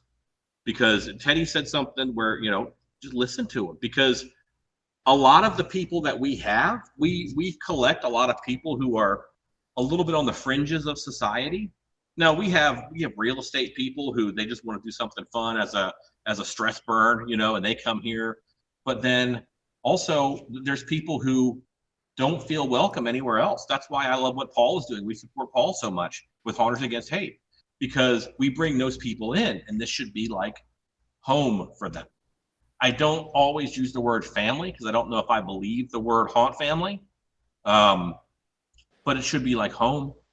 It should be comfortable. It should be the place where you're one of the happiest places, and you come here and you feel listened to and empowered. And if you're doing that, you're not gonna have a problem keeping people. Where we have the most, I think, turnover is probably up top, because we do empower people. We empower people, and then once you're so high in the organization, then you like your next step. I direct the show, and I keep a tight rein on the show's direction. So if that's what you want to do, I'm going to encourage them to go somewhere where they can do that. But at an actor level, I hear their input. I want to make them comfortable, and that's kind of new for me in the past 5-6 years. I think I've always been actor focused because I was one, but now it's about making the haunt the place that they want to be. So if they don't want to leave, then I think that's the way to do it, in my opinion, right now. Maybe I'm wrong. We'll see in 10 years. We have a comment from the chat that agrees home is where the haunt is. Yeah, there you go. new stuff. You thought they wanted to see the storage. What? Remember? Oh yeah. Oh yeah. How are we on time? It's time. Listen, it is Oh. dark hour time. Whatever, dark hour, whatever. yeah. Honest to God, people are still interacting. We're loving it.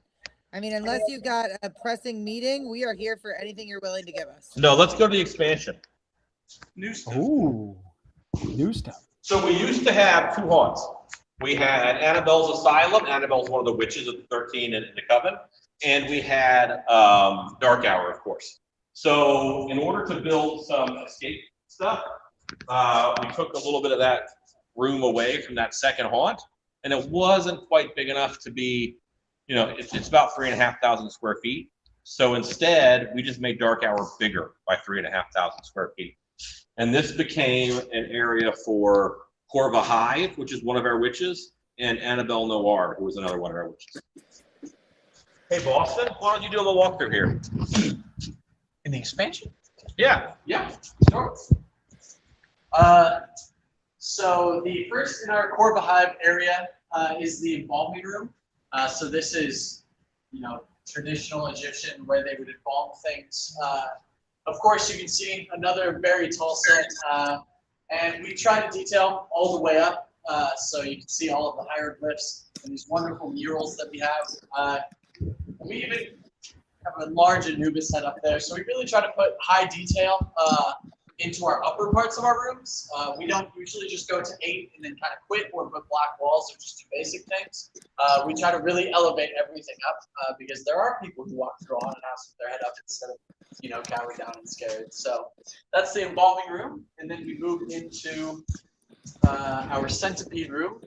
There is a rat-infested man. And then this is a boo hole. These are all over the expansion. Our tech team added a lot of them. So it's just a speaker, a strobe, and an actor can hit that quick. Yeah, so they've got a button that they hit. And that button is right here. And that goes to a sound and a speaker that's up there. So that when they come out, it's an EAA, Electronic Actor Assistance. EAA? Electronic. EAA. It's an EAA unit, Electronic Actor Assistance. So that's what that is. It just helps the actor get a little more push and power. Yeah, and so this is our centipede room, and this is an example of like what I was talking about earlier about how our tech team really punches everything up. They're also very focused on finding innovation and finding new ways to take old haunt tricks and really beef it up. So on this TV right here, it is a special OLED TV, so the blacks are true blacks, so you really get that dimension. And it's a very noticeable difference. If you put two TVs side by side, you go, oh man, we've been using bright TVs in haunts forever. So we've been switching some of the TVs to this, and then we also, keeping in theme with doing everything in the house, Robert actually 3D modeled a video of a large centipede. Well, yeah, so it's not on right now, and that's a shame because this is a centipede room, and there's a centipede that walks by here every now and then, and there's just enough motion of it going by inside the hole to get people's attention, and it kind of throws them off, and then they can get hit by an actor. But I went to Robert, I think like 6 months ago, and I said, listen, you're going to have to learn 3D modeling. So there's, because I knew I wanted to do this scare, and we actually purchased the framework of a centipede, but he had to learn how to animate it. And there's a lot of things that is going to change with the Unreal Engine. Like it's changing a lot of movies and how they're doing things now. But that technology and that being able to animate at home is going to be, I think, one of the big next waves for haunting. Because this was a character that we purchased the wire mesh for, and then Robert animated the movement on our custom background. In order to make this. Question, would you say that this is a new trend that you're following? I don't know if I'm following it. Well, no, but I think you're creating it, actually. Well, see, Disney has a thing where you interact with the turtle from Finding Nemo. Yeah. And where that character on the screen is moving, but that's a motion cap on an actor combined real time. And I don't think we're far from that at Haunts. I don't think we're far from that at all. All right. So what do you think? Is there any other trends do you think that are emerging that are going to come into the haunt industry? There's a million that I'm watching. Okay. We haven't, and this is stuff from the 70s that we haven't hit on yet. Hollow sonic speakers, where I have a speaker that is shooting out the sound wave, but until it hits something, you don't hear it. So you can shoot the sound at the wall, and because it bounces off the wall, that's where they hear it from. You can have one actor up high who can whisper in the ear of patrons in 5 different spots of the show. Because it bounces right off the wall. Hollow sonic speakers. It's huge. Every now and then you come across a museum that has it, where if I stand right here, I can hear that sound. But if I'm right here, I can't. And I think that we're gonna have more of that in the industry. But there's 100,000 things. It's everywhere. I mean, I invested about $20,000 in a big laser cutter, and that big laser cutter, pop back here real quick. Show them the Anubis head. So this Anubis head up there, wow. I cut slices of pink foam on the laser. I bought an STL file that was an Anubis, and then I put it in a program that sliced it up for the laser. I put in the thickness of the pink foam, and that's like 20 sheets of pink foam stacked up in different layers. And then I went ahead and I glued that together. I mudded over it. So There's a lot of things in here that the laser has allowed me to do. And we're just now seeing those technologies. We've barely touched on 3D printing. We've barely touched on CNC work. We've barely touched on big laser cutters and things. So technology is amazing. And there's so much of it that's coming to our industry. Look in advertising, look at business to business shows.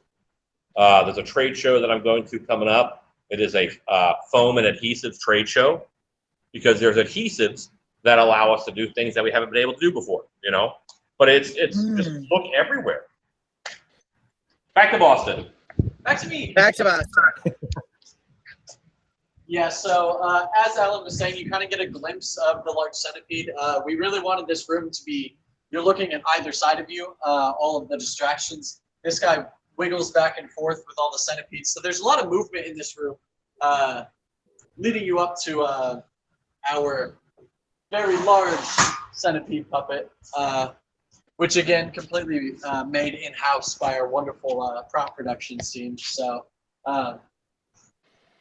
yeah, it was a nice new, it wasn't new, but it was a nice trial of, you know, blending all of our different talents and stuff to create a really immersive room. And this set and show is amazing. It's been wonderful. It's been dropping people like crazy because that centipede is terrifying. So we're going down Mummy Hallway, and then you come to a large stone statue. And we're going to get into another bit of juicy tech. So this is our temple pillar room. So again, you can't see it now. We have 6 projectors, projection mapping bugs onto the wall. So scarabs are crawling all over, and it's really animating this room. And then as you step out and show you can see we have a kind of an old school trick, but we have a mirror pillar step out, which has been really effective, especially with all of the movement on the walls in this room. People are never expecting it. So, yeah. Onward. And then following the bug trend, you come into a very tight and gross cockroach hallway. So you can see it's all webby and sticky and disgusting in here. Boston. Yes. Remember the name of this area's witch? Corba Hive. That's right. She's the witch of swarms. The Witch of Swarms. Every creature that swarms, she has control over. Gotcha. So that's why there's a lot of bugs, centipedes. So you actually come into Corva's throne room. So Corva is obviously perched up there on her throne.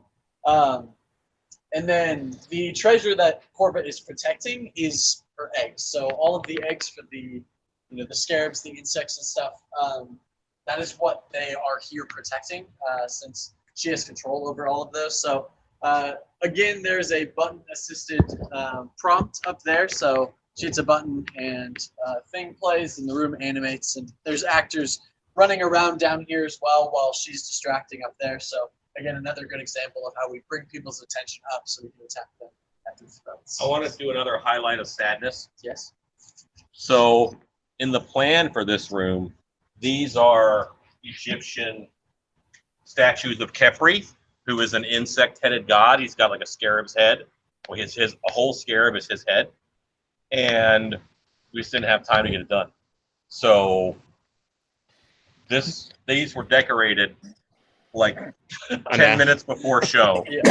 EVA foam, super roughly cut, spray adhesive to get these guys on.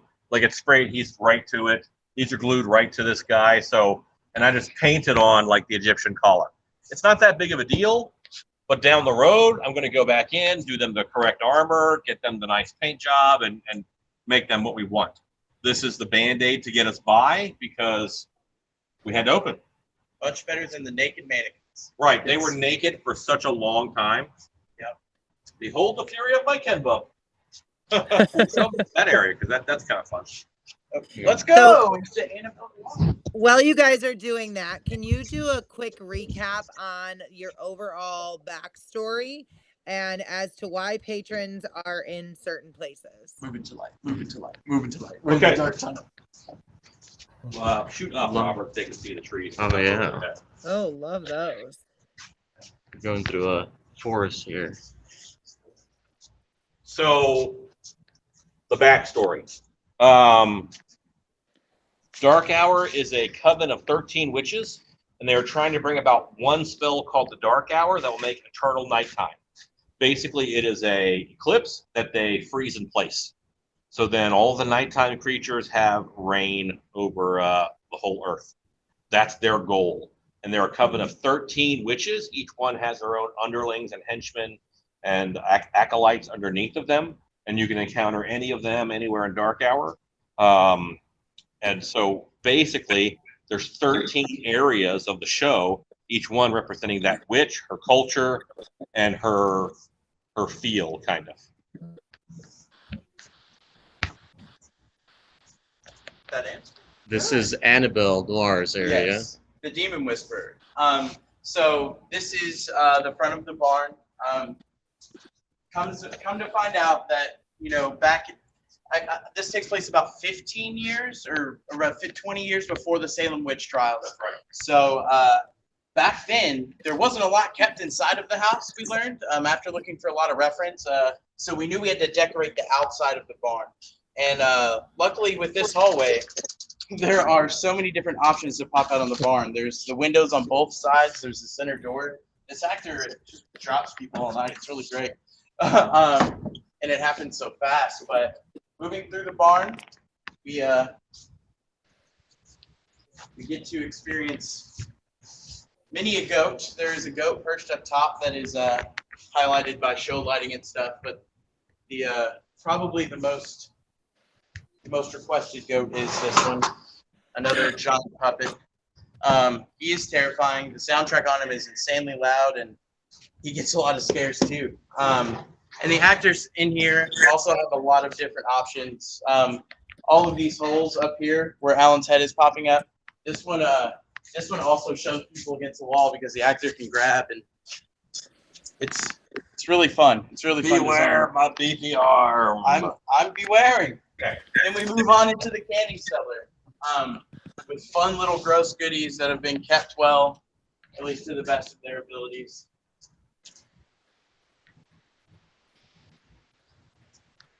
Now, which are we on? We are on number 10? No, 11.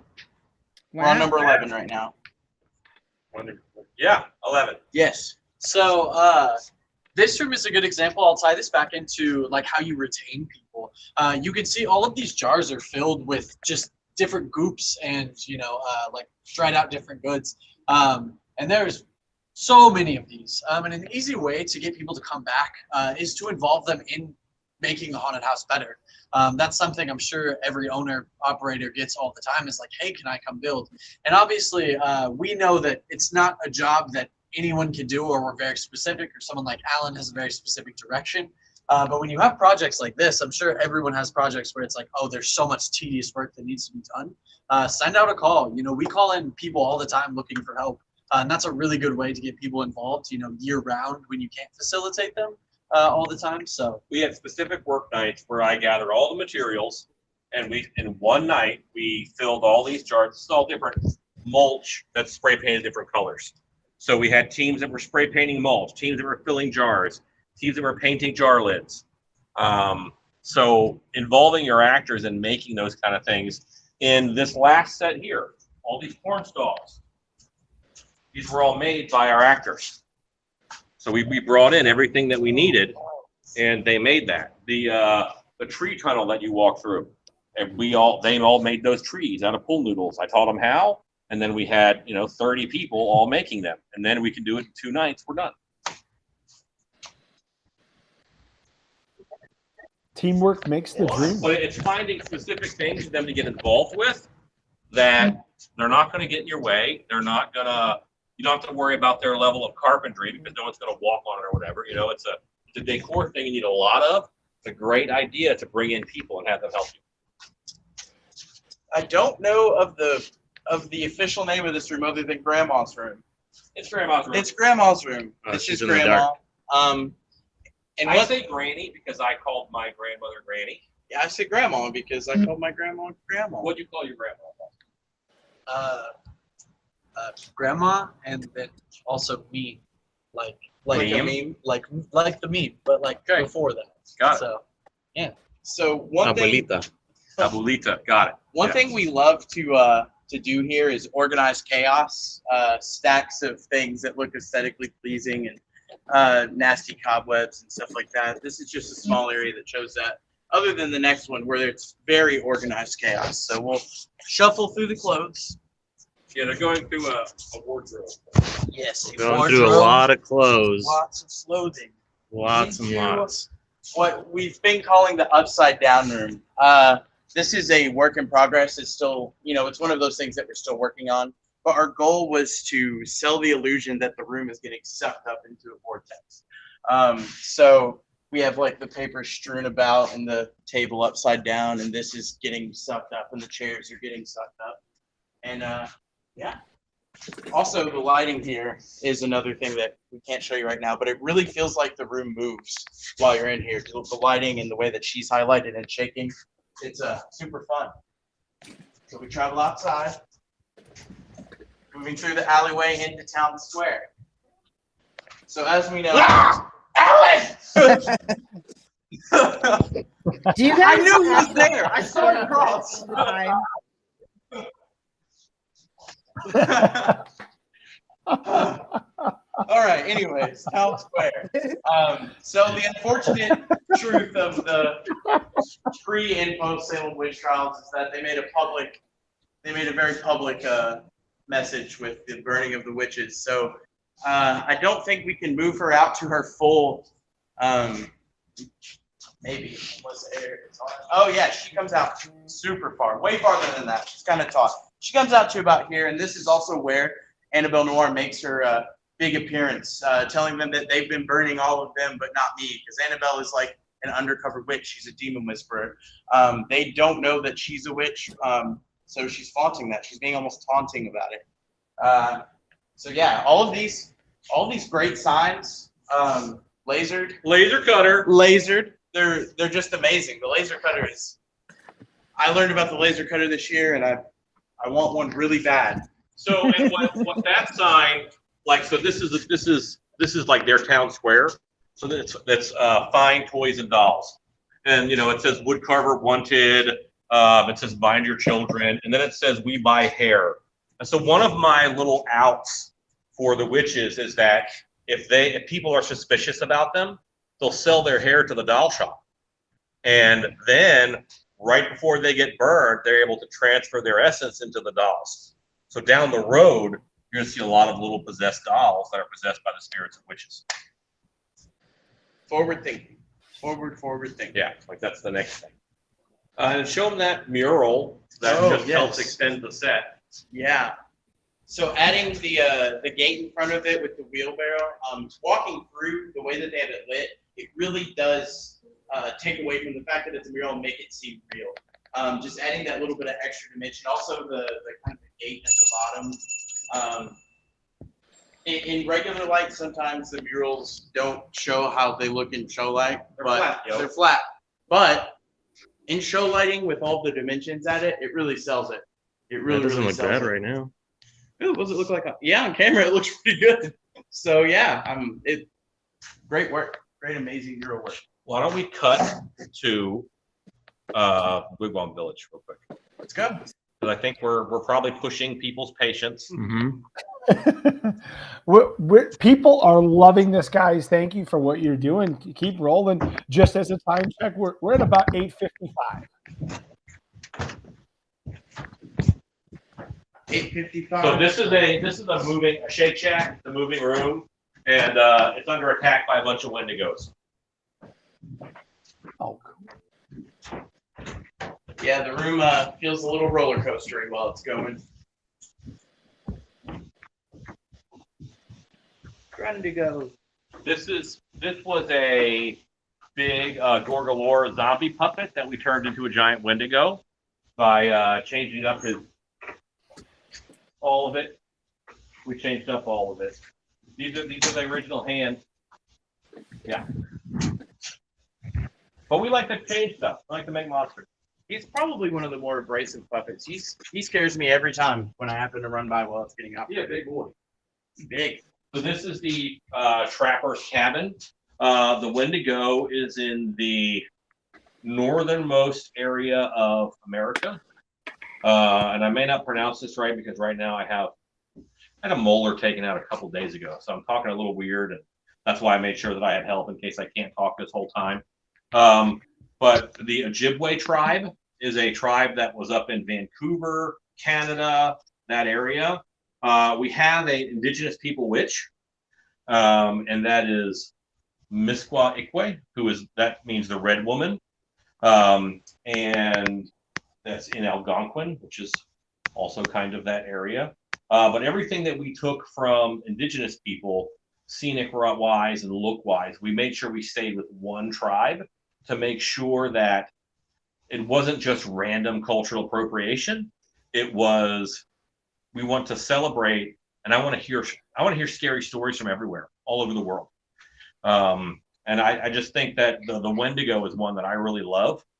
So there's a stilt Wendigo in here that gets a scare coming from where Teddy is. I'm pretty sure. Is there an EAE button over here? There is, and it's so cleverly hidden. I wanted to touch on it. So this little pile of fur is actually a button. It's a pedal. So the stilt Wendigo gets a lot of empowerment in here when they come out. It's quite terrifying because they are as high as the roof. It's almost a goes. guarantee scare. Yeah. Yeah. And this is a DC Props animation where the badger coon leaps out and scares, and that's the focus. And then the Wendigo gets a good scare. We have a question from the chat about the story. Do we see the conflict between the witches that destroys that 13th witch every year? No, because I need to present the show, and if I hate to say this, but I don't want to mix my message and show the conflict as well as the others. Now, I do have a plan in my head to do something I call Witch Wars, and then the whole show is the coven is split in half. So it's 7 witches versus 6 witches, and they're fighting through the whole show, and you're going through like a magical war zone. So that's something that I have down the road, but for now, mostly what you see. But again, I know what those sets are going to be.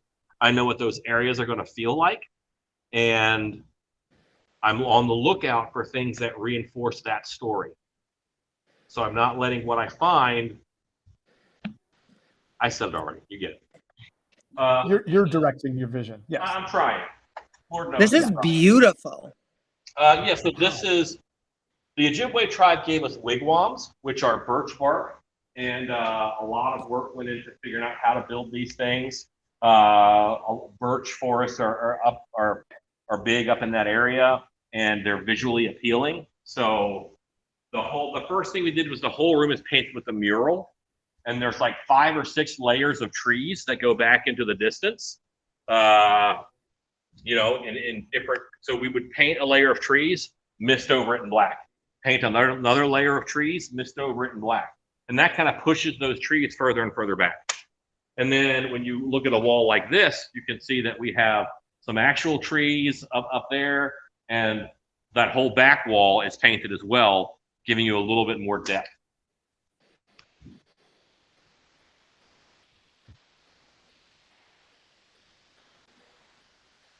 These are wigwams, yo. And as you can imagine, the wigwams are their own little tunnel system. Yeah, so actors can go in and out of those because there's normally have a door to the outside. And the guest can go through this one. Guest path wigwam. Oh, wow. Lots of comments about how gorgeous this is, and people are just loving it. The Ojibwe tribe and their tales gave us Aruks, Chinus, and Wendigos as far as creatures go. So all of those creatures are found in here, kind of working as minions of the Wendigo witch who's up on this pedestal. Also, it snows in this room. We got It does snow snow. machines. Oh, that's awesome. I forgot to mention it's snowing the whole time. So I think like how's the lighting here? Is it terrible? No, No, that's this fine. is good. So I feel like we could wrap up now, right? I mean, I think that I've Yeah. shown you quite a bit.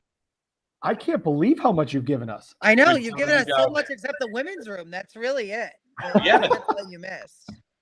We haven't done half the haunt. Yeah, you got about half of it. Yeah, I Oh don't. my Oh my God. goodness. I don't think.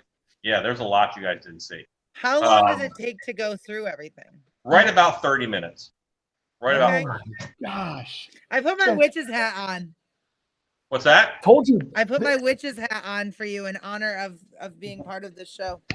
Hooray! Thank you. It was a witch show tonight, Nicole.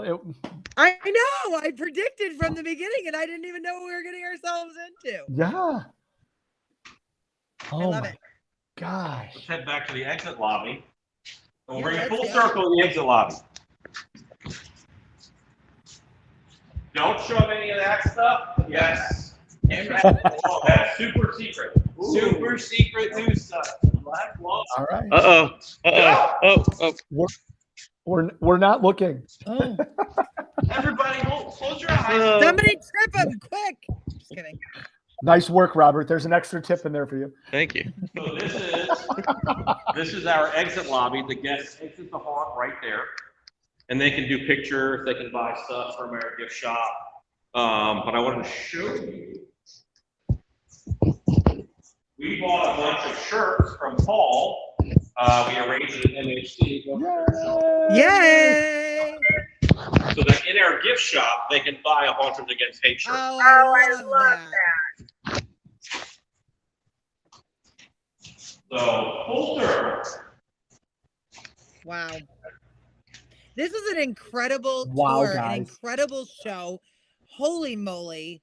Chris, do you have any follow-up questions? I feel like Alan just went over everything. He's been an open book and been absolutely wonderful to us.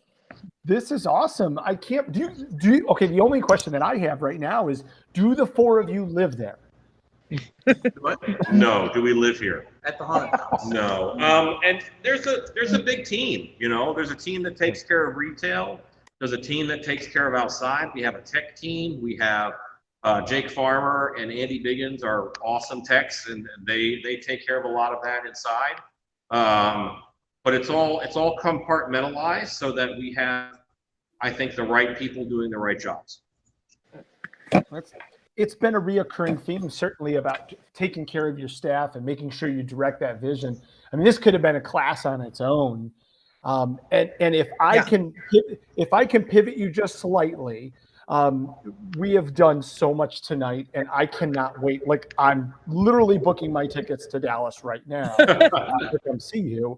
But for those that might be coming to Nashville to be a part of the legendary Haunt Tour, and I know you've been on countless ones of those, can you just talk to the audience about what that experience is like, and if they're on the fence, why they should do it? Well, a lot of the times it's like this. If you get a lights on tour, we just don't get to see things. We don't get to see other haunts, But if they're doing a lights on tour or a backstage tour, that's always amazing. But Ben mentioned it when he was on, I think the other week, where they always do a Q&A, where you guys were able to ask me stuff as we're going through the haunt. You guys are able to go through those Nashville haunts and make notes, and then ask questions afterwards to the people who built it. And I think that has immense value for people. You should not miss a legendary haunt tour if you can help it. Do you have any personal favorite memories or histories or fun story you might want to share with everybody? So when we left the New England legendary haunt tour in Lee, New Hampshire, Haunted Overload, I had not met the owner before. But when I exited, I walked right over to them and I hugged them because I felt that it was safe for me to give them my Halloween, and they would keep it safe, and they would hold it to the same standard that I do. That is, so Hell's Gate is one of the most theatrical haunted houses.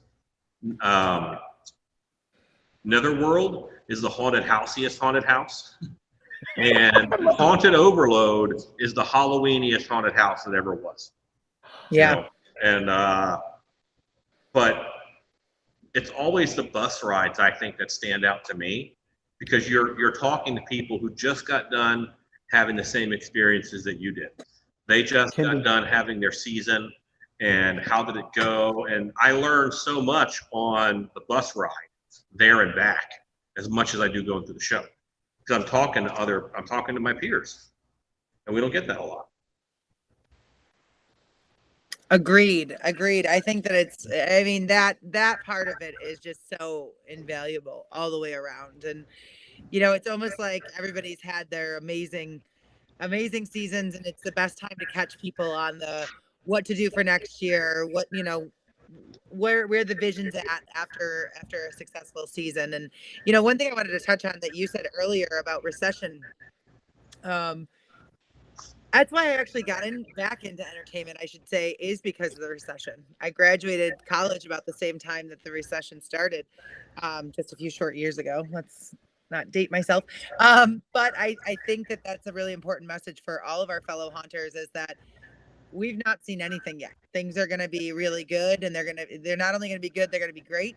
And people are going to be looking for places to immerse themselves in and kind of go on that journey. And I think, even tonight, Alan, I have a plethora of notes over here. In fact, Robert was watching me make a ton of notes all throughout. And, thank you for continuing to inspire all of us, not only with your craft, but also your generosity in such a big way. And I think that we all just love haunted houses, Yeah. And to push on what you said, the more the world sucks, the more the world needs haunted houses. Yes, absolutely. We're filling a need. We're filling a public service. And I just think there's going to be more and more call for it, more, not less.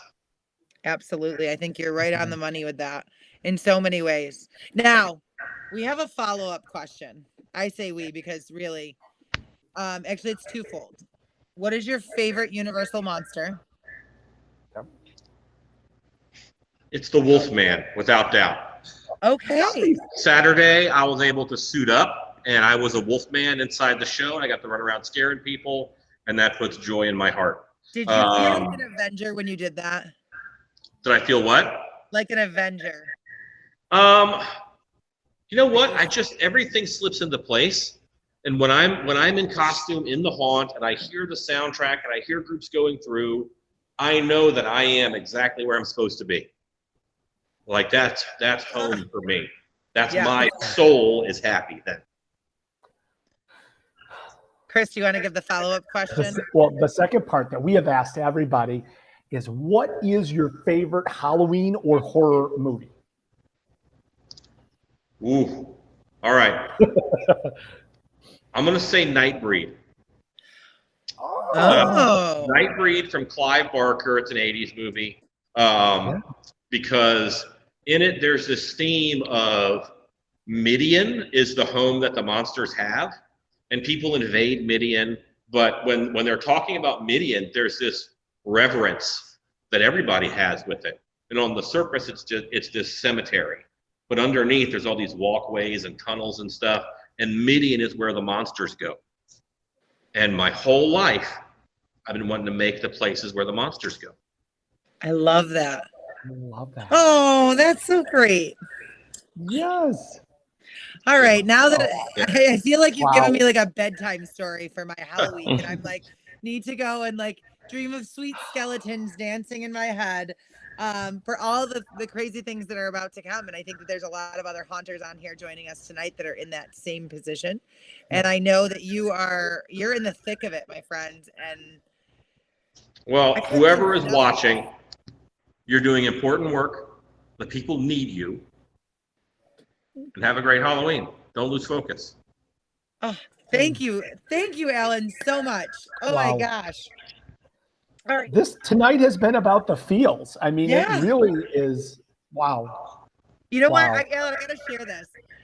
We were just doing dinner, and I was talking about you, and my husband described you as like the godfather of the haunt.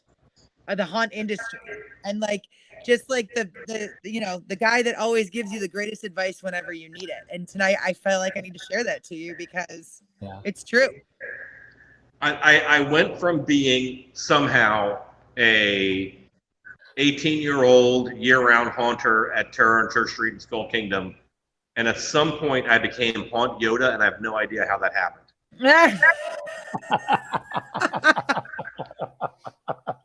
I love it. That's magical. Scare you must. Scare you must. I love it.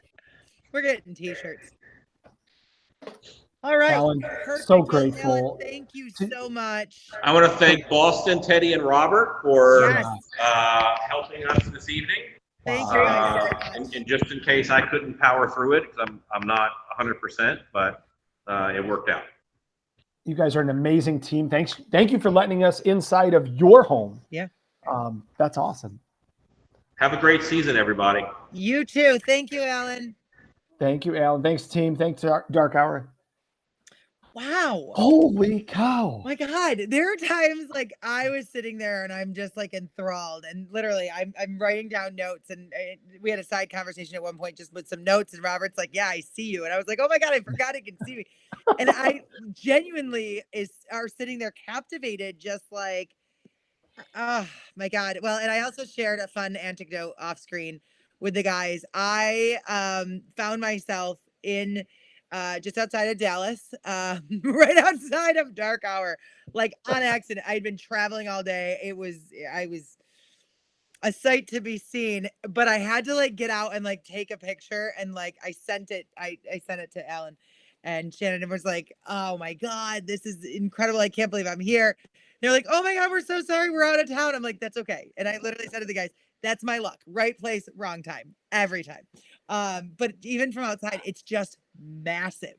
It's such a big facility. So, Chris, how are you feeling? The fact that we just went on this incredible journey with them and we only saw half of the attraction, like I was seriously worried at some point, like, wait, are we spoiling too much? And it sounds like we just scratched the surface. Like, yeah, when they said half of the attraction, I was just like, wait, what? Like, what? Holy moly. This is crazy. This is awesome. It's just incredible. So, all right, we still have so much more all throughout October, November, December. Like, Chris, tell us what everybody can expect for Legendary. Like, there's still time to book your Legendary. We talked a little bit about it with both Paul and Alan, and we've got to talk about it a little bit more because we're still getting questions coming in from viewers. So we want to make sure that we're touching on that. 100%. And what you got to see today and in previous episodes, that's exactly what you're going to get to be able to see in person. LegendaryHauntTour.com. It's going to be the second weekend of November. So that's November 11th, 12th, and 13th. And this year, we're going to Nashville, Tennessee. We're going to enjoy some hot chicken. We're going to get a little bit spicy. And we're going to see 4 amazing attractions in Nashville Nightmare, in Devil's Dungeon, in Slaughterhouse, and Miller's Thrillers. Time is running out. Space is running out. Hotel is running out. Yes. It is time. It's time. Yes, 100%. And if you want to continue the amazing things that we've been doing here, like I'm so excited. I wanted to say to Nicole, but to all of you, like we get to be on this adventure together through Transworld Live every week. And we get to hear these amazing stories. We kind of joke and we quip that they're like the Dick Van Dyke stories, but we get to hear these behind the scenes stories or be able to see these amazing attractions that people call home and put their heart and their soul and their blood and their tears into. And we want you to continue every Tuesday. We're going to be here with you, bringing you amazing things, but you can do it in person and feel it and have the goosebumps rise and the hair on the back of your neck. And listen, like the stories that they tell, like I'm just going to shout out to Haunted Overload because if there's anybody in the Northeast that hasn't seen the show, you definitely need to put it on your list, or anybody across the country. But the fact that legendary haunters like Alan are still talking about that, Michael Shaley too noted on that, and they all saw that on the same tour as all together, right? So it was an incredible experience that they're still talking about this many years later. So it's legendary. See what I That's- did there? Oh my God. I saw some lemons throw up in the middle. Kyle, thanks Yeah, for calling Kyle, our bringing the back. lemons. Keeping it sour and sweet. But yeah, Sean, to answer your quick question, I am going to talk to you about this super quick because they're asking when class lists are going to be available for Transworld. What I can promise you is there is a team of people, myself included, behind the scenes working very diligently to get some of the latest, greatest, and best to commit. It's a little hard right now because it's Halloween season. And if you didn't know, during Halloween season, our Christmas people are also gearing up for their season. So we're hoping to have that information out as soon as possible before the end of the year, obviously. But it's coming. So stay tuned on that. And we will break the news on that as soon as it becomes available. Maybe we could break it right here because we're pretty good at that breaking news. Oh, that would be great, wouldn't it? So stay tuned here. Same bat time, same bat place. October 4th, 7 p.m. Central Standard Time. We're going to be here. We just got a shout out from Stiltby Studios Oh, that we are awesome. Alan, I'm ending Shannon, on that note, I think. love you guys. I know. They were so great. Oh, my God. Oh my God. I'd love to say to you that Wow. I'm like tucking myself in and going to bed, but I got about 5 to 6 more hours worth of work so that I can wake up at 6 a.m. and get cracking. But I think we have some of the best motivation. It just keeps getting better every week. And folks like Ben and Alan and Michael Shaley and everybody just continue to make it so much more exciting about this thing that we love the most. So my husband came down. My phone died. He signed to me. He's like, "Did you have a monster?" And I was like, "No, this is pure joy right this here, is awesome. funneling through my veins." Well, Oh, Nicole, I hope you guys have a very successful opening this weekend. thank you. Yes. And for all of our visitors, I don't think we need to beg, borrow, or plead. You're going to be out there supporting your local haunts.